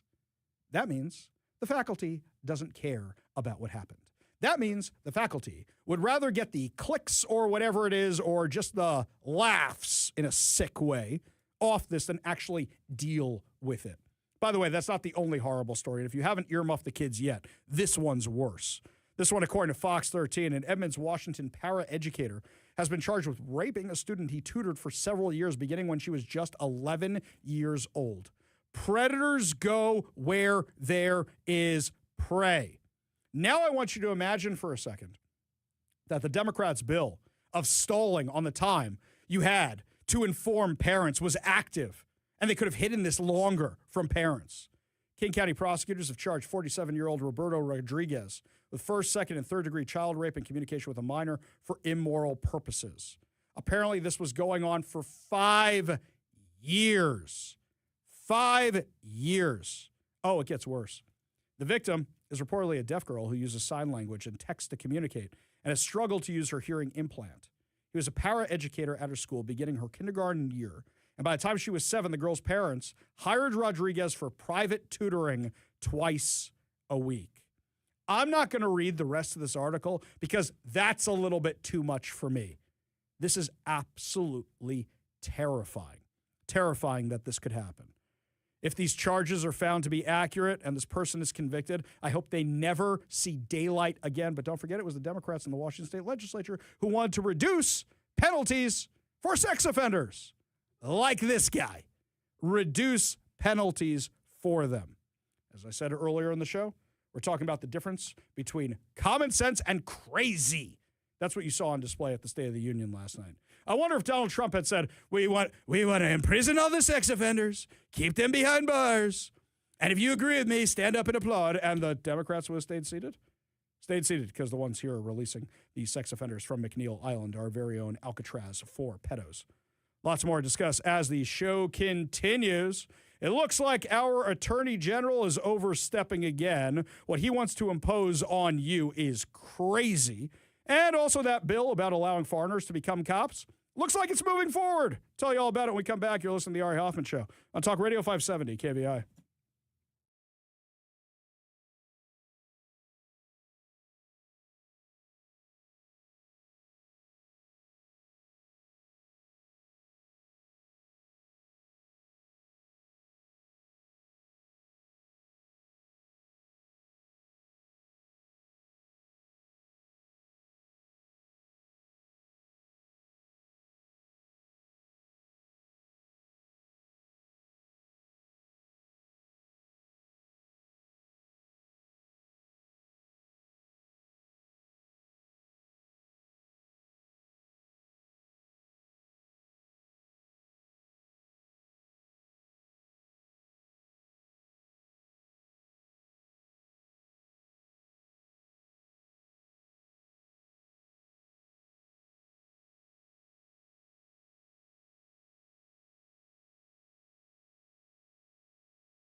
Well, my friends, a lot of bad bills are dead, but a lot of other bad bills are moving ahead in the Washington State Legislature, including one to allow non-citizens to become law enforcement officers. I kid you not. Joining us now to discuss on the Warrior Injury Law Studio Line, investigative journalist for the Center Square, TJ Martinell. Thanks so much for being with us today. All right, good to be back on again. So let's start from the top on this. They have a bill to make non-citizens law enforcement officers. Are they that desperate to get cops, or they're that desperate to hire people who aren't citizens? I mean, that's the big question is, to what extent have they been trying to hire actual citizens in this state? And they, one of the arguments is we're like 51st in the country when it comes to number of officers. And my question is, so what efforts have you taken to try to change that before you're going to turn to people whose allegiance is to a foreign government and you want them enforcing our domestic laws? Yeah. I mean, that's crazy. It really, there's so many things that could go. I think it was Rep. Brian Burnett from Wenatchee. When they were voting on it in the Community Safety Committee, he said, what if they have connections to an extremist group? And for someone who says, well, that wouldn't happen, they bet, it goes, well, how would you even know? And if you were a foreign government with malicious intentions for America, what better way to get your claws into it than sending, foreign agents out there to get, work eligibility in the state and then becoming law enforcement officers and prosecutors. And also that means that they could potentially use law enforcement to, make sure that certain laws aren't enforced against certain peoples who are also working with them. I mean, the ways that this bill could be misused is pretty profound. Let me give you the nightmare scenario for a second for our listeners. Imagine this. Now, if somebody says, oh, they're just doing desk jobs. Okay. Well, guess what? They get alerts. Law enforcement gets alerts about terrorist activity, about be on the lookout for this, be on the lookout for that. What if they issue one to send everybody to one place? Or better yet, what if they get one and then they tell whoever they're working for, hey, they're going to be on the south side. You should go do something on the north side. I mean, this is basic stuff. And we know that we've had people who are non-citizens come to this country with nefarious intent. This just seems like a recipe for disaster. Well, for people who haven't seen the movie The Departed that came out 20 years ago, Matt Damon goes and becomes a cop, and he's part of the Irish mafia operating out of Boston. And so he's feeding them information about stuff and tipping them off about things and giving them, trying to figure out who's trying to infiltrate the organized crime. And so how these people could be getting access to all sorts of information. I think the other crazy part is they had to come up with a policy for allowing them to carry firearms on the job because foreign nationals are not allowed to own firearms in this state or in the country. So they're like, oh, well, it's legal for them to carry while they're on duty, but not when they're off duty. Well, why? Yeah. It's like saying somebody who is legally not allowed to have a firearm because they committed a crime, we're going to let them become a cop or something like that. And the other issue is the work eligibility. Well, what kind of work are they here for? If they're working in the tech sector or in some other sector, what kind of eligibility, what types of careers or jobs are they working that they would want to go into law enforcement? And also it goes back to the fact that their highest priority politically, their top allegiance is to a foreign nation, not to the United States Constitution or the state of Washington's Constitution. So you're going to put them on the street, give them a badge and a gun, and tell them that they get to potentially arrest, detain, and book U.S. citizens. How that's not going to turn into some sort of legal quagmire, I don't know. It's really amazing that they are doing this because also the big question is where does it go from there? Right. And think about this for a second. Aren't the Democrats the ones who are pushing forward legislation to restrict who can be a sheriff because they want them to have the appropriate credentials? But here, somebody who's not even a citizen of the United States can have a gun and a badge and be out on the streets enforcing the law. Doesn't that strike you as a little bit of a hypocritical double standard?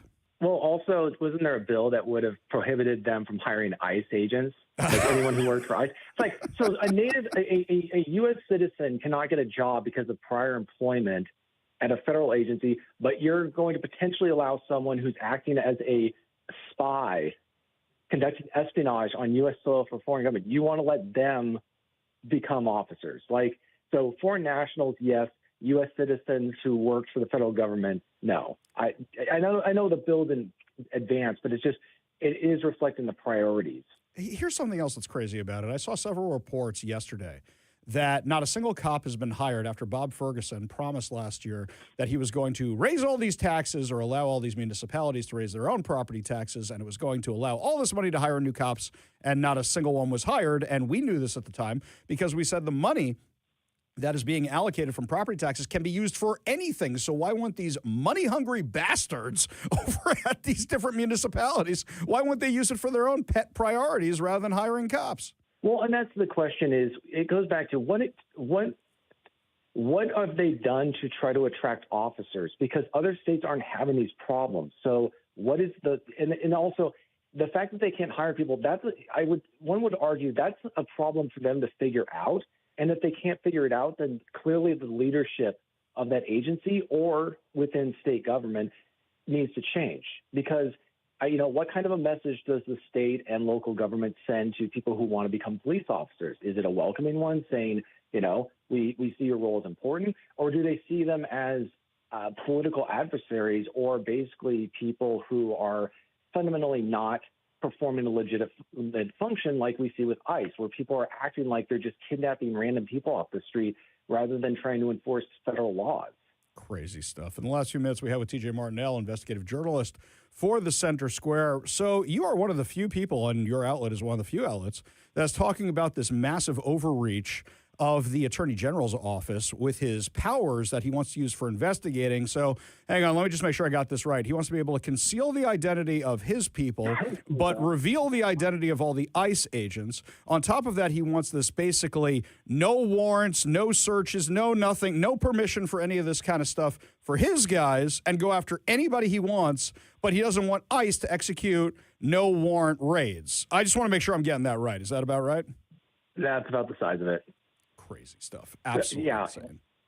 Yeah, this should be of concern to everyone in the state because it could be used against anyone, and it's effectively creating what I would call a private records act, where it allows him to obtain any records that he can demonstrate to a court, I suppose, that he can that he wants for allegedly violating certain laws in the state and U.S. Constitution. But it can apply to either a business, it can apply to a private citizen, it can apply to pretty much anybody. And there's really not a lot of due process. You have to sue the state in order to prevent this from occurring, and they don't need a warrant. And also, you're the one who has to turn over the records to them. They don't have to go to your house and actually do the work themselves. You're expected to turn everything over or face potential court sanctions. So this is definitely, I think this would be getting more traction as a bill if the income tax proposal wasn't, consuming a lot of attention. Absolutely crazy. And that's why we're glad we have people like TJ Martinell to cover it all for us, because the Center Square is one of the only outlets that I trust that is there every single day. In fact, it's one of the only outlets that's there every single day in the Washington State Legislature. TJ, appreciate you joining us today. Thank you so much. Yeah, thanks for having me on. Always a pleasure. We got a whole lot more to discuss as the show continues. You're listening to the Ari Hoffman Show on Talk Radio 570 KVI.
Welcome back to the Ari Hoffman Show. When you hear music that isn't 80s arena rock, that means it is time for your chance to win fantabulous prizes. Today we are giving away two tickets to see Santana and the Doobie Brothers, August 6th at White River Amphitheater. Now, all you have to do is text the word I give you to the number I give you. Not your name, not your email address, not your phone number, not anything else, just the word itself. And you will be entered in today's contest. Today's word is guitar, as in like, what's in the case? A guitar. Just like in Desperado. Your word is guitar. Text the word guitar, G-U-I-T-A-R, to 206-421-5757. That's 206-421-5757. And you will be entered for your chance to win two tickets to see Santana and the Doobie Brothers, August 6th at the White River Amphitheater. Make sure you do it now. Don't do it more than once either, or you automatically disqualify yourself. You know, you got a knack for saying what the word is and then saying something else than what is going on. So, like, if I say, like, I'm playing Let's Groove tonight and the word is groove, you're like groove, like that thing that's sometimes in a slab of concrete. And you're like, or like the song that's playing, you're like, guitar, like what's in the case, or like what Santana is known playing. for. I could do that too. This is more fun. My brain works on a very different level where it's just free word association. Oh, guitar. Oh, I think that movie Desperado, where all of a sudden he's going to bring guns out of the guitar case and start blowing everybody away. That's what I think of. I don't know what you think of. Oh, Santana, he plays a guitar. Sure. Okay, that's the direction you want to go in? Fine, we'll do that. All right. Then play Maria Maria. And then, like the sounds of the guitar. Oh, wait, that might confuse people too, because then they're going to type in guitar and not guitar. And then you're going to have problems. I shouldn't have said anything. Played by Carlos Santana. Okay, we all know it. I don't need to sing on the radio. But yes, you're right. I do too much free word association. I'll try to be better about that. Meanwhile, switching gears here, this was an odd story this morning. It was all over all the networks. The FBI executed multiple search warrants on Wednesday at the Los Angeles Unified School District's headquarters and the home of its top official, Superintendent Alberto Carvalho. The raids are part of an ongoing investigation, but that's about all we know. We don't know what they're doing there. Does he have top secret documents locked away in the school? Is that what it is, or is something else going on here? The FBI and the Department of Justice confirmed to Fox 11 that federal agents served court-authorized warrants at his private residence in San Pedro and the main office of the school district in Los Angeles. Video footage and images captured federal vehicles parked outside these two locations. FBI agents were seen entering the properties and exiting with boxes of unknown items. Specific details of the investigation have not yet been released. The affidavit is currently under seal, too. What do you think they're after? Okay, let's do guessing. My guess is somebody was hiding illegal aliens in the school system and specifically doing it and had something to do with gang activity at the high schools. That's my guess. That is my guess. That's what I'm thinking it is. Or do you think it's something personal? Well, they went to his residence. Is he running drugs for cartels? Who knows? I'll take your guesses. 206-421-5757. That's 206-421-5757. Alberto Carvalho has been the superintendent of the nation's second largest school district since 2022. He was sued last year by former Superintendent Austin Bootner and student plaintiffs on claims that he allegedly misused $76.7 million in Proposition 28 funds. He allegedly violated the law by using the funds intended for music and arts programs to replace existing budgets instead of expanding the Oh, no. Waste, fraud, and abuse. It was set aside for those music kids. We got a real-life Mr. Holland's opus here. Mr. Holland lost his job because all he wanted to do was teach them kids how to play music. And this guy wanted the money to fix his little budget. Is that what it was? It also claims the district failed to meet the 80% new staff hiring mandate. Well, it's kind of hard to find qualified teachers these days, right? Just go to your local activist meeting of Antifa and you'll find teachers. That's where they're getting them from these days, right? Additionally, the Department of Justice Civil Rights Division joined a lawsuit last week that alleges the school district has been discriminating against white students under desegregation policy. Okay, I don't think it's this. The reason I don't think it's that one is because there's tons of colleges that they've gone after for this, and they didn't raid Columbia. They didn't raid Harvard. The district's move to use race-based classifications to label schools, such as predominantly Hispanic, Black, Asian, other non-Anglo, has resulted in the white and Middle Eastern students being denied equal access to the benefits, according to the federal lawsuit. California Democratic Governor Gavin Newsom recently recognized Carvalho for his achievements, citing academic improvements for Black and Hispanic students in the Los Angeles Unified School District. Okay, can we play this out for a second? Even if the guy committed murder and there's nothing to indicate that he did, what's his defense going to be? Donald Trump hates Hispanic people, or Donald Trump hates Democrats, or they're weaponizing the justice system, even if he is guilty as sin. And if there's nothing to this, he's going to be, see, Donald Trump is weaponizing the justice system, and Donald Trump doesn't like Hispanics, and it's all about ICE. No matter what, win-win. This guy thinks he's going to win. This is the Democrats' playbook. We all know that, right? Right to the racism argument. Let me know what your theories on this are. Give us a call or a text at 206-421-5757. That's 206-421-5757. This one from the 702. My guess is it's related to inappropriate materials related to children, unfortunately. I don't think it's that. I really don't. I haven't seen them raid schools over the stuff they're teaching in DEI. Now, if it's criminal related, which, I mean, some of that DEI stuff should be, because you shouldn't be showing that stuff to kids, then I understand it too. But yeah, I don't know if it's that. Dan Smith says he's a Bond villain. Okay, the FBI doesn't raid Bond villains. They send in Felix Leiter from the CIA, if they're going to do anything, to infiltrate it. And Felix Leiter, not a good spy. He always needs help from James Bond. Can we be real about Felix Leiter? He got his leg eaten by a shark one time. I saw that movie, and then magically it was back, and he was a different color. I think the James Bond movies are fake. I think this is not a real spy they're talking about here. That's just my guess. I mean, guy gets eaten by a shark. Oh, and James Bond doesn't even look the same either. He's brunette in one of those. He's blonde in the other. All of a sudden, he goes from one age to another. He's ripped in one. I mean, I guess maybe dude is working out so much, dyed his hair a little bit. I don't know. You're telling me the James Bond movies are made up? No. Oh, all right, I was up too late last night. We can all acknowledge that now, right? Lots more to discuss as the show continues, my friends. The American heroes highlighted in President Trump's speech. We're going to discuss a few of them because it made me a little teary-eyed at our State of the Union event last night. You're listening to the Ari Hoffman Show on Talk Radio 570 KVI.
Welcome to the Ari Hoffman Show on Talk Radio 570 KVI, your home for the politically homeless, streaming live at KVI.com and the KVI app. If you want to be part of the most dangerous show on the airwaves, call or text the Warrior Injury Law Studio line at 206-421-5757. That's 206-421-5757. Coming up this hour, another chance to win fantabulous prizes. Plus, also, did the war in Gaza cost Kamala Harris the election? A new poll says so, but before we get to any of that, I thought it's important that we talk about the heroes that President Trump honored last night. Now, if you think I missed one because it was a over 2-hour speech, there were a lot, but these ones were my absolute favorite. The first one he spoke about was the rescue swimmer whose name was Scott Ruskin. We spoke about him when this actually happened. It was his very first day, and he managed to rescue a ton of people in those floodwaters last summer. And the amazing thing was he was standing there with one of the people that he rescued. This was just an unbelievable moment from State of the Union last night. Shone through very brightly. It was July 4th of last year when floodwaters tore through a girls' summer camp in Central Texas. One of the worst things I've ever seen. I was there, rising 26 feet in the matter of minutes, tragically claiming many, many lives. You all remember that one? As the waters threatened to sweep her away, 11-year-old Millie Kate McClelland closed her eyes and prayed to God. She thought she was going to die. Those prayers were answered when Coast Guard rescue swimmer Scott Ruskin descended from a helicopter above. Nobody knew where he came from. It was Scott's first ever rescue mission. A young guy, but very brave, very, very top. Always top in his class, and he lifted not just Millie Kate, but 164 others to safety.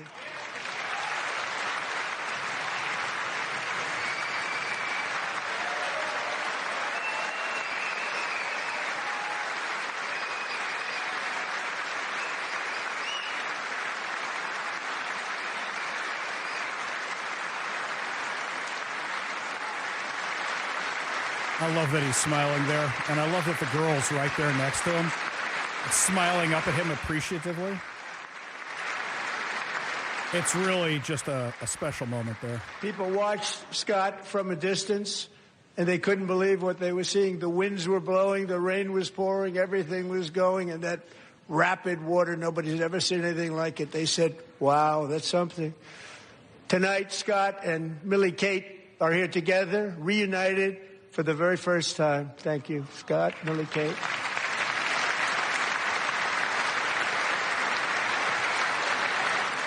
Just an incredible thing. You know, and Democrats not clapping or Democrats politicizing this kind of thing. And I know you're going to say, people on the other side are going to say, Trump's politicizing it. This is what presidents do. When there's American heroes, we honor American heroes. We thank American heroes. And this is apolitical. The amount of things the Democrats didn't stand for last night, I don't know what the Democrats actually do stand for when they won't stand for things like this.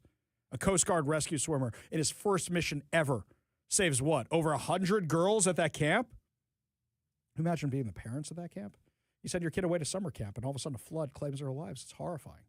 Absolutely horrifying. My wife and I were on vacation last year when this whole thing happened. And we're like, this is our worst nightmare. This is absolutely our worst nightmare because all of our kids, we had one kid in the Army, we had another kid who was on a summer program, and we had another kid who was at a summer camp. We tried to get a hold of all of them just to be like, we love you. We love you. Terrifying. Why can't the Democrats just stand up and applaud for somebody like that? Here's another one Democrats didn't stand for. Gary and Avela Beckstrom of West Virginia, who are the parents of Army National Guard Specialist Sarah Beckstrom, who was killed earlier this year in D.C. by a terrorist. Listen to what the president said, and then think about the fact that the Democrats didn't stand for political reasons. One of the brave service members who helped achieve this stunning turnaround was 20-year-old West Virginia Army National Guard Specialist Sarah Beckstrom. After a 4-month deployment, she voluntarily extended her service, and her rank was going to be lifted. She was doing so well. They were so proud of her. But the very next day, she was on patrol near the White House when she was ambushed and shot in the head by a terrorist monster from Afghanistan. Shouldn't have been in our country. And all because she wore the uniform of our nation, she was shot. He traveled here because he didn't like people wearing our uniform. He was sick and deranged, shouldn't have been in our country. Sarah Beckstrom died in order to defend our capital, and we are honored to be joined by her wonderful parents, Gary and Eva Lee. Your daughter was a true American patriot, and she will be greatly missed. She was a great person. I saw reports on her. They've never seen anything like it. And the Democrats don't stand. Why? Because you don't agree with the mission? There's been plenty of military actions that people had issues with.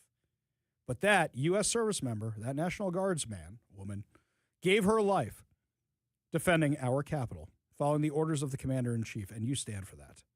You stand for that. How could they not? How could they not? How about this one? This one I know why they didn't stand, and I'll tell you why I think they didn't stand. This one's a little bit on the longer side. This is Chief Warrant Officer Eric Slover. He's the one who flew the helicopter to get Maduro. This story was nuts. Absolutely nuts. It's a little longer clip, but give a listen. There were many heroes on that January raid to capture Maduro. Really great heroes. It was very dangerous. They knew we were coming. They were all set. But the deeds of one warrior that night will live forever in the eternal chronicles of military valor.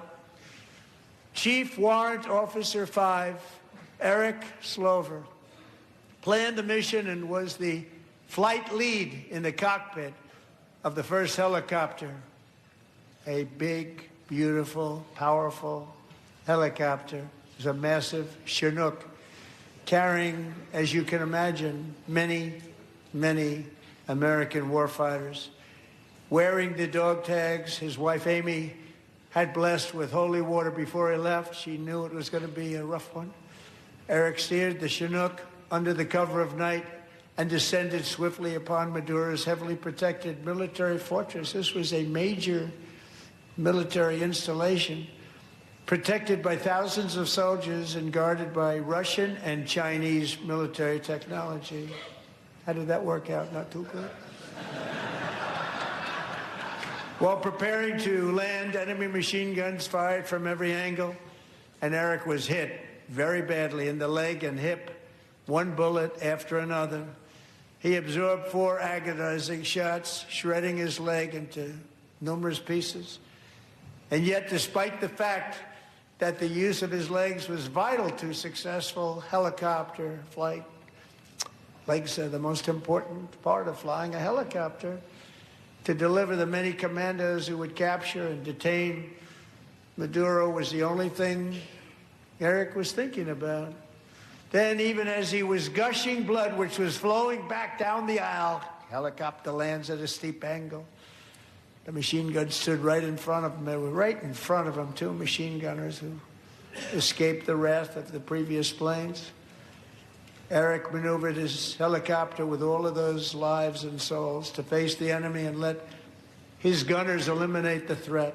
Turned the helicopter around so the gunners could take care of business, saving the lives of his fellow warriors from what could have been a catastrophic crash deep in enemy territory. Only after safely landing the helicopter with all the warriors aboard in the exact right spot, which was vital to the mission, we probably would have had to maybe cancel the mission if that didn't happen. Eric told his co-pilot, also wounded, but not as gravely, to take over. I'm about ready to pass out. The success of the entire mission and the lives of his fellow warriors hinge on Eric's ability to take the searing pain. It was unbelievable what's happened to his legs of the bullets and keep on flying and landing, and people knew what was happening. Everybody in the back of the helicopter knew because they saw the blood pouring down the aisle. And last night at the Stake of the Union event, we had some former service members there, had some current service members there. And hearing their reaction to that story was incredible. And then when President Trump awarded him the Congressional Medal of Honor, with him standing there while his legs were blown apart just a month ago. Absolutely incredible. How can you not get emotional about that? How can you not feel the American spirit, the patriotic pride, the nationalism? Those are not dirty words. Those are good words. Don't let the left take them away from you. Why were some Democrats not standing? Because of the mission itself, to capture a ruthless dictator, a communist dictator. Oh, wait, communism didn't work again? Oh, sorry, but cynical Ari Hoffman thinks that's why they weren't standing. Because if they support this mission, it shows they know communism doesn't work. And some of them, that's exactly what they want, which is really terrifying. Really, really terrifying. President Trump also had a guest for the First Lady of the United States, Melania Trump. And this was also another special moment talking about our brave service members. Tonight we've celebrated many truly extraordinary American patriots, but there is one last living legend to honor before we go. He is one more heroic American aviator, Navy fighter pilot. Royce Williams served in World War II, Korea, Vietnam, flying more than 220 missions. In the skies over Korea in 1952, Royce was in the dogfight of a lifetime, legendary dogfight. Flying through blizzard conditions, his squadron was ambushed by 7 Soviet fighter planes. It was his first aerial combat of the war, and despite being massively outnumbered and outgunned, Royce led the takedown of 4 enemy jets and almost destroyed the others, vanquishing his adversaries while taking 263 bullets to his own plane and being seriously hurt. His story was secret for over 50 years. He didn't even want to tell his wife, but the legend grew and grew. But tonight, at 100 years old, this brave Navy captain is finally getting the recognition he deserves. He was a legend long before this evening. Royce, please stand up, and I will ask the First Lady of the United States to present Captain Royce Williams with his Congressional Medal of Honor.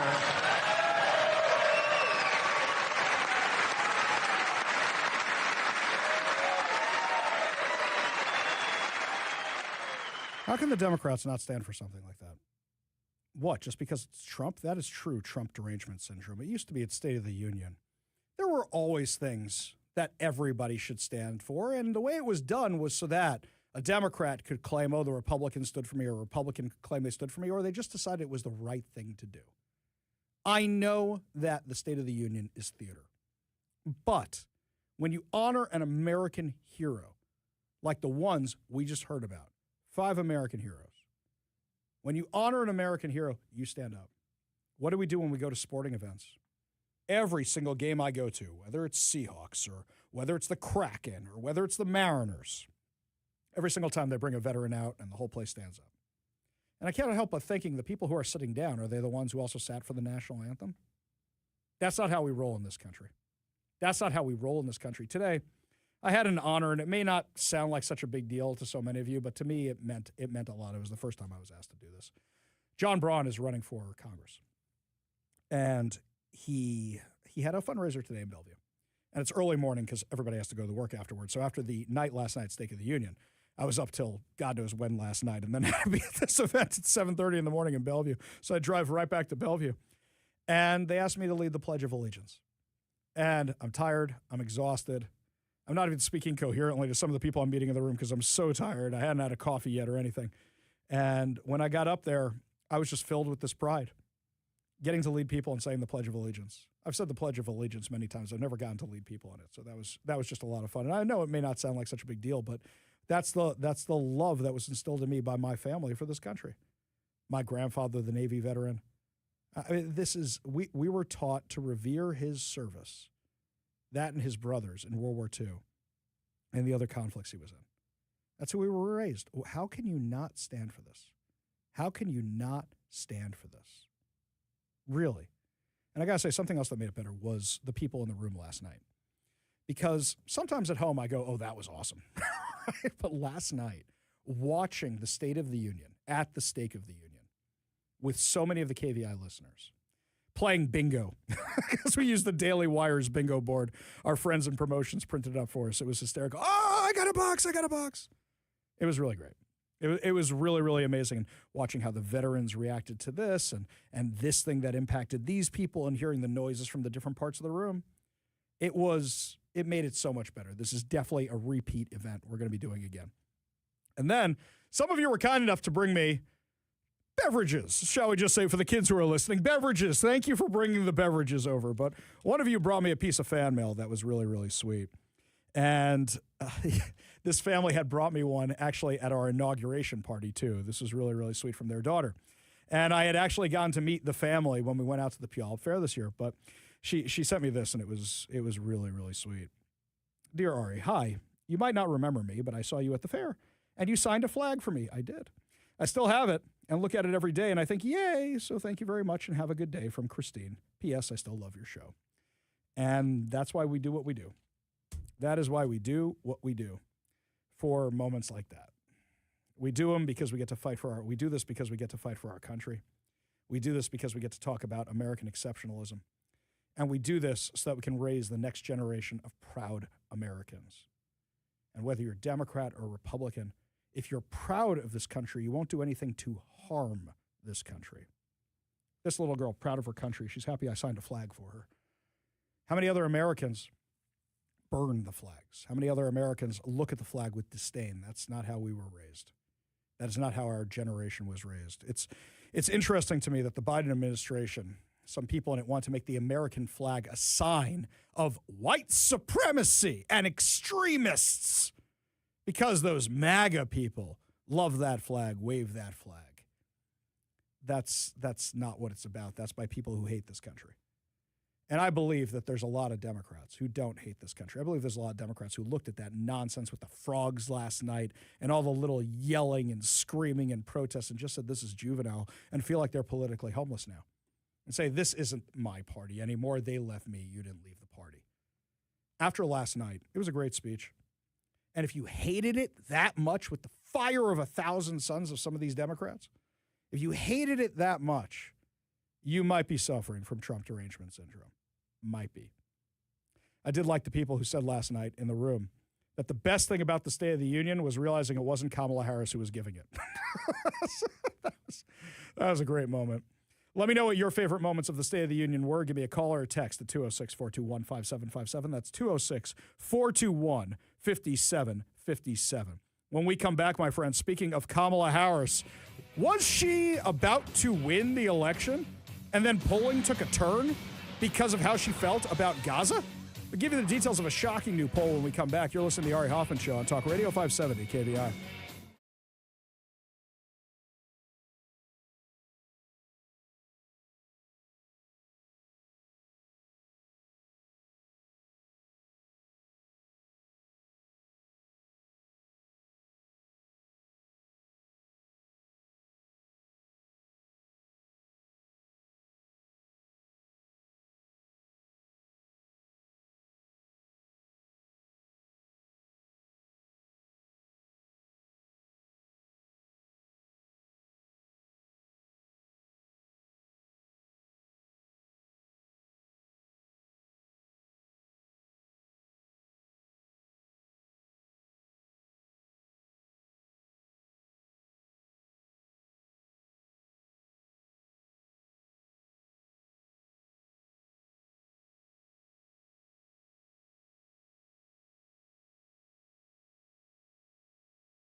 Welcome back to the Ari Hoffman Show. Just a reminder that if you're hearing music that isn't our normal kind of music here on the Ari Hoffman Show, it's your chance to win fantabulous prizes. Today we are giving away two tickets to see Santana and the Doobie Brothers August 6th at the White River Amphitheater. That's right, my friends. All you have to do is enter the word I give you to the number I give you, and then you will be entered for your chance to win. Today's word is guitar. As in, Carlos Santana plays the guitar. Sorry? Right now. There we go. What is going on right now? That's what you're hearing on air right now. Type in the word guitar, Guitar. Text it to 206-421-5757. That's 206-421-5757 for your chance to win. Your next chance to win comes up tomorrow, so make sure you're listening to the show. Last night, when President Trump was talking, on this one line, I said, oh my God, can you imagine if it had been Kamala Harris? Can you imagine if it was Kamala Harris? Afterwards, we had the panel with me, Brandy, and John, and we were talking about the recap of the State of the Union. This was a common theme, like, can you imagine if it was Kamala Harris? President Trump said this one. In my first 10 months, I ended 8 wars, including Cambodia. Isn't it funny? Sick people. Cambodia and Thailand, Pakistan and India would have been a nuclear war. 35 million people said the Prime Minister of Pakistan would have died if it were not for my involvement. Kosovo and Serbia, Israel and Iran, Egypt and Ethiopia, Armenia and Azerbaijan, the Congo and Rwanda, and, of course, the war in Gaza, which proceeds at a very low level. It's just about there. Yeah, so this was a moment that was pretty big for me. Can you imagine if Joe Biden had run for a second term? How much worse would the world be right now? Can you imagine if Kamala Harris had won? You think it's bad enough what's happening in a place like Minneapolis. Imagine the Hamasniks being even more emboldened. How much crazier it could be. I mean, that's how bad it could be. You don't have to imagine, because Joe Biden funding Iran is what caused this problem. Joe Biden funding the Palestinian Authority is what caused this problem. Joe Biden withdrawing from Afghanistan is what caused this problem. Fascinating new report from Axios, top Democrat officials who took part in the party's internal examination of the 2024 election defeat, which they're calling the autopsy, by the way. They want to know. Yeah, we had one too, by the way, my friends. We had one too. Every party goes through this. Said Kamala Harris lost significant backing because of the Biden administration's approach to the war in Gaza. The Democratic National Committee's report on what went wrong in 2024 has not been released publicly, reflecting concerns about its potential impact within the party. Do you know what the potential impact is? You're going to find out a whole bunch of people in your party support terrorism. That's what you're going to find out. That's what you're going to find out. We knew this. How many times do we play clips of these lunatic lefties saying they weren't going to vote for Kamala Harris because of the Biden administration's approach to the war in Gaza, which I thought was terrible. Terrible. But they still didn't say, okay, yeah, let's just, destroy Israel. No, Israel has a right to exist. They did say that again and again. Kamala Harris, by the way, didn't believe that. She was just saying that to try and get elected. I'll take you back to when I went undercover to Kamala Harris's book signing event and speech earlier this year at Benaroya Hall. And while I was there, protesters popped up 8, 10, 12 times in the room, all mad at her about Gaza. And I'm thinking to myself, I don't know why you're mad at her. She agrees with you. And then at the end of that, she spoke and outlined how much she agreed with them. And this just shows you that so many people in that room were just clapping seals and had no idea what they were talking about, because the protesters are saying what they want Kamala Harris to say, which is the side of Hamas. And they get thrown out, and all the people in the room are booing, booing, booing. And then when Kamala Harris makes their point and says she felt a little differently than Joe Biden, she gets cheers. Which one is it, guys? Clapping seals. Clapping seals. Liberal and moderate Democrats are divided over Israel, with many on the left more critical of the country's actions in Gaza and opposed to U.S. support for Israel. During her brief campaign, Harris sought to strike a balance, expressing support for Israel while calling for a ceasefire and sympathy for Palestinians in Gaza, as well as for the hostages by Hamas. DNC aides assembling this report on Harris's loss to President Donald Trump had a closed-door meeting with pro-Palestinian activists from the IMEU Policy Project that told the administration's support for Israel was a factor in the party's losses because it reduced support among some young voters and progressives. So you brought in the people that support the terrorists, to tell you you didn't support the terrorists enough? This is part of the makeup of your party now? Unbelievable. Here's what President Trump said about the ceasefire. Under the ceasefire I negotiated, every single hostage, both living and dead, has been returned home. Can you believe that?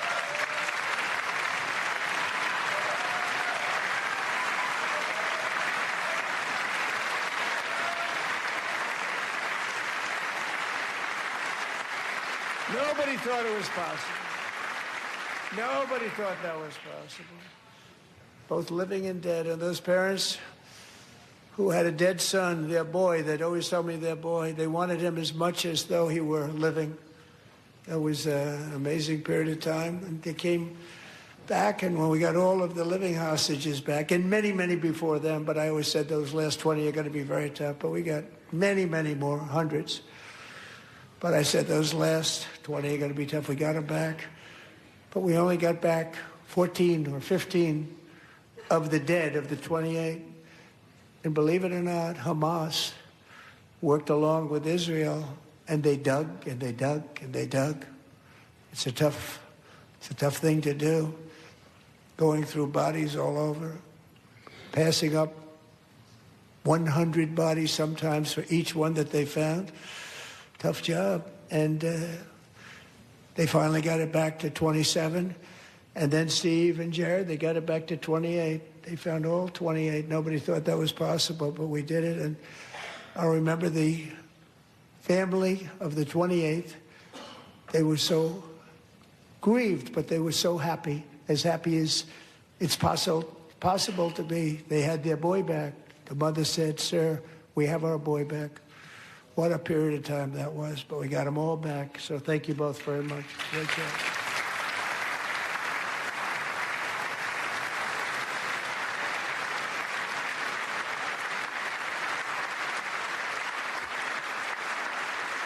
I'll say something about that. You know the last hostage, you know how they found him? In his Israeli army uniform, buried in a hospital body bag. Hamas wasn't even keeping track of where these guys were when they took the bodies, when they killed them, and wherever they put them. That's why they had to go searching for them. And Hamas and the Palestinian Authority knew there'd never be a ceasefire unless they turned over every single one of them, because that was a condition of the ceasefire. That's why they were digging with Israel. The president, I don't think that I or any of my co-religionists could ever fully repay him for working that hard to get the bodies back. In the Jewish tradition, getting back a body is a very, very, very big deal. It's a very huge deal. And I don't even think he understands how big of a deal that is.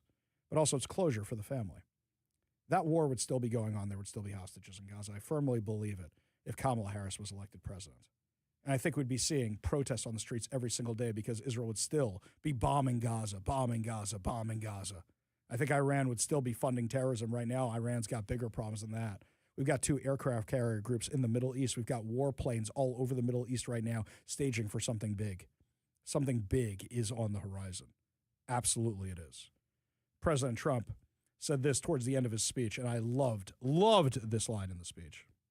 And no nation should ever doubt America's resolve. We have the most powerful military on earth. I rebuilt the military in my first term. We're going to continue to do so. Also, we just approved a $1 trillion budget. We have no choice. We have to be strong because hopefully we will seldom have to use this great power that we built together. It's really called Peace Through Strength, and it's been very, very effective. That's exactly right. That's exactly what it was. That's exactly what we're seeing. That's exactly what we're seeing with Iran right now. Why do you think they're moving all those assets into the region? Give up the Ayatollah, stop your terrorism, regime change, and we're done. So far, no American boots on the ground. Question is Iran going to keep stalling? As they usually do, are they going to go back on different agreements? Remains to be seen. Lots more to discuss as the show continues. When we come back, my friends, John Bachman, my friend from Newsmax, is swinging by to tell us about a new book he wrote about Ronald Reagan, and we discuss whether Ronald Reagan had it worse than Donald Trump, or does Donald Trump have it worse than Ronald Reagan? You're listening to the Ari Hoffman Show on Talk Radio 570 KVI.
was, because at the time it seemed like he could do no right, according to the mainstream media. It looks like things haven't changed that much. Well, there's a new book out called Turning Point: How Reagan Liberated Grenada and Won the Cold War, and it's by our friend John Bachman, who is a Newsmax anchor. In fact, I call him America's anchor, and he joins us now on the Warrior Injury Law studio line. Thanks so much for being with us today. Of course, Ari. Thank you for having me. Such a pleasure. What inspired you to write this? Well, a conversation I had with a close Reagan confidant named Sal Russo, who worked for Ronald Reagan going back to his days even before he was governor of California. I knew Sal through a group I worked for. If you watch Newsmax, you may have seen Troopathon. Sal was running the nonprofit organization that runs Troopathon at the time. And we were out for dinner just talking about Ronald Reagan and how great he was. And I had a similar conversation with Michael Reagan earlier about how great Ronald Reagan was. And one of the things that Sal impressed upon me was how Reagan had this almost superhero's ability to rise above all of the political bitterness and pettiness that he experienced, especially after he was assassinated. He was just operating, or the assassination attempt, he was just operating on a different plane. And Sal said there was one time, though, when I saw President Reagan very nervous and very upset, and that was the day after Operation Urgent Fury began. He was very concerned that he had damaged his relationship with Margaret Thatcher, who, as Nancy Reagan called him and Ronald Reagan, they had the political soulmates, so to speak. And the reason why is because Grenada, even though an independent country, was part of the British Commonwealth, and the Reagan administration gave no heads up that they were actually going in to conduct the operation. They had talked about it. Margaret Thatcher knew it was probably going to happen, but she didn't know when, and they didn't give her the heads up. But to her credit, and being the gracious lady that she was, she forgave him very quickly. And as everyone knows, from there, the two went on to help end the Cold War. Their partnership was indispensable, and it really made a massive difference. And so that was the inspiration for writing the book. And along the way, I just learned so many fascinating facts about what led up to the decision and then what transpired immediately afterwards. Without giving the book away, tell us a little bit stuff that you learned that the average person wouldn't know. I mean, we all know about Ronald Reagan and Margaret Thatcher's friendship and how they worked together to end the Cold War. But through your research, you must have discovered some new stuff that most people wouldn't know. Yeah, one of the things that I learned particularly was the inner circle that Ronald Reagan had for him. He didn't have all of it in place right away when he was first inaugurated. And once he finally got his team in place, I tell the story about his first Secretary of State, Alexander Haig, and that not turning out to be the right fit. And then George Shultz gets in place. But it was really William Casey at the CIA and Judge Clark, his national security advisor, that will really give, really close friends of Ronald Reagan, people that he trusted. That created the environment where he had a close team of advisors that he trusted. But it was really his vision that brought everything together. Also, one of the most incredible stories in the book that I share is the moment that Ronald Reagan made the decision to go into Grenada. The moment that he made that decision, he was actually on a golf vacation at Augusta National Golf Course, home of the Masters. He had just fully recovered. They finally had gotten the economy on plane where it needed to be, and so he was going to take a little R&R, and he goes to Augusta with George Shultz and some other people and their wives. While they are there is a hostage crisis at Augusta National. A man who was upset, he was also an alcoholic, had a couple of drinks, ran his blue Dodge pickup truck through the gates of Augusta National, took the pro shop hostage while Ronald Reagan was playing golf there. Reagan actually gets on the phone and negotiates the release. This guy gets arrested. But right there in the same 36-hour time span, the Beirut Marine Barracks bombing happens. And a couple days before that, we had the deposition of the more moderate, quote unquote, more moderate Marxist dictator in Grenada. He was actually killed. His name was Maurice Bishop. He was killed by Bernard Coward, who was a more radical Marxist, who was not happy with Maurice Bishop moderating and making overtures towards Western countries. And there were 600 American medical students on Grenada, about 400 other American personnel there. And so Ronald Reagan has to make a decision, not only how to deal with Beirut, but also what to do with the island of Grenada and the Americans that were being held hostage there. And a shoot on sight curfew. If they violated the curfew that was put in place by the brutal Marxists on Grenada, they would have been shot on sight. This is absolutely fascinating stuff. In the last few minutes, we have with John Bachman, award-winning journalist, host of John Bachman Now over on Newsmax. Has this inspired you? I know writing a book is exhausting, but has this inspired you to research more aspects of history, more aspects of Reagan or anything else, given your deep dive into this? Yes, absolutely. The next thing I really hope to pursue is the relationship between President Kennedy and President Eisenhower, in particular, the Bay of Pigs invasion. I'm hopeful to dig into the recently declassified files from the Kennedy administration, the Trump administration has declassified and promised to release, and really find out what happened with the Bay of Pigs and what that meant for John Kennedy and his presidency, and also the relationship, as I'm sure you probably know, Ari. The Bay of Pigs invasion was authorized by Eisenhower. Kennedy didn't like it, but they did it anyway. And there's a lot of conspiracies about what role that played and Kennedy's relationship with the CIA and what that may have done with his assassination. So that's the next topic I'm fascinated in exploring. That's fascinating. I can't wait to see that one also. The book is Turning Point, How Reagan Liberated Grenada and Won the Cold War by our friend John Bachman, who's the host of John Bachman Now over on Newsmax, which you should watch every single day, and occasionally you might see me over there. John Bachman, such a good friend, such a good buddy. I am looking forward to reading the book. Thank you so much for joining us today. Always a pleasure, Ari. Thank you so much. Great to have you. We got a whole lot more to discuss as the show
Only good news to wrap up another amazing episode of the Ari Hoffman Show right here on Talk Radio 570 KVI. And I'm still on a KVI high, we're going to call it. The KVI high, where last night's State of the Union event was so much fun. Meeting so many of you that text and call the show in person, meeting so many people I didn't know listen to the show. I just had a wonderful time. The feedback has been amazing. And I can't believe it. I've gotten 0 complaints aside from, hey, can you fix a little tech thing here or there? It happens. We'll get it right for next year. But really just thank you so much, guys, for making it such a great event. We will for sure be doing it again, and we'll for sure be doing other events. And if you want to make sure you don't miss out on any of these events, head on over to KVI.com right now. Sign up to become a KVI Insider. Download the KVI app. And make sure you follow the podcast, subscribe to the podcast, so that way you never miss out on any of this stuff. And just thank you so much for being you guys and allowing us to do this. Because there's countries where they don't give you freedom of speech. There's countries where they don't let you do this. You know, Kevin reminded me during the break, is that most countries, when their champions win a gold medal or something, they get to go see the fearless leader, whoever it is, and they don't get to say whether or not they like the dude. You're ordered to go, you go. And the Olympians, whether they like President Trump, whether they hate President Trump, get to say so without being executed. That's really a remarkable thing. So the thing about Team USA, you know, Jack Hughes was out on the ice back on the New Jersey Devils tonight. He plays for the New Jersey Devils. Me, I hate anything that comes out of New Jersey. But he's out there tonight, gets a standing ovation from the crowd, and you know what he did? He went over to the other team's bench where one of the other Olympians was. And he told, from the hockey team, and he told him to come out on the ice also, which is just, because they're NHL All-Stars, basically, who's competing in this thing. It was really beautiful. It was really amazing. And let's not forget, New Jersey, very, very blue state. There are still people who love America, who disagree with us politically, and we get to voice those disagreements. Was just absolutely, absolutely incredible. Absolutely incredible. I mean, some of you sent some really good texts about this, talking about the speech. What were your favorite moments? This one here from Tom. The whole thing was outstanding. Our president didn't miss a beat. It made me feel proud to be an American. I remember Biden's State of the Union reminded me of a satanic ritual. I'm a Vietnam veteran and a 52-year retired PSNS employee. God bless America. Yeah, amen. Amen. A lot of you today, you've been sending a whole bunch of these great texts, talking about how it made you feel pride, how it made you feel like America is back. And that's exactly what it was for. That's exactly what it was for. I absolutely love the speech. I really did. I loved all the theater with it. And whoever was doing the camera angles, that was fantastic. And also, big thank you to our friends over at Daniel's Broiler for having the State of the Union event with us last night. I mean, just awesome, awesome event all around. Then I got this good news story because we're doing American heroes and American military themes today. This one actually comes from the War Department. I can't believe how many good news stories we've had from the War Department recently. Joint Base Charleston, South Carolina hosted a ribbon cutting ceremony February 19th, officially unveiling a state-of-the-art military working dog kennel facility and marking a significant investment in enhancing the well-being and mission readiness of the dogs and their handlers. The project began in November 2023, was completed in December 2025 with a total investment of $3.2 million in upgrades. The renovation facility has built-in housing to increase capacity by 2 dogs, sound dampening panels to reduce kennel anxiety, angled chain link fencing to prevent visual agitation, epoxy flooring to minimize moisture and skin-related issues, and expanded obedience yard to support enhanced training and enrichment. The new arrangement of the kennels aims to reduce agitation and anxiety, reducing the risk of behavioral issues and injury.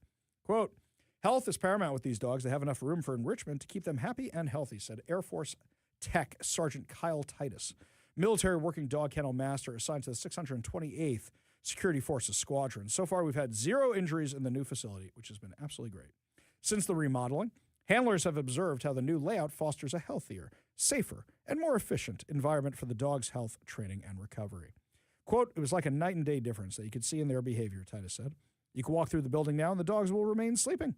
We can definitely tell you the difference in the dog's health and morale with this new facility.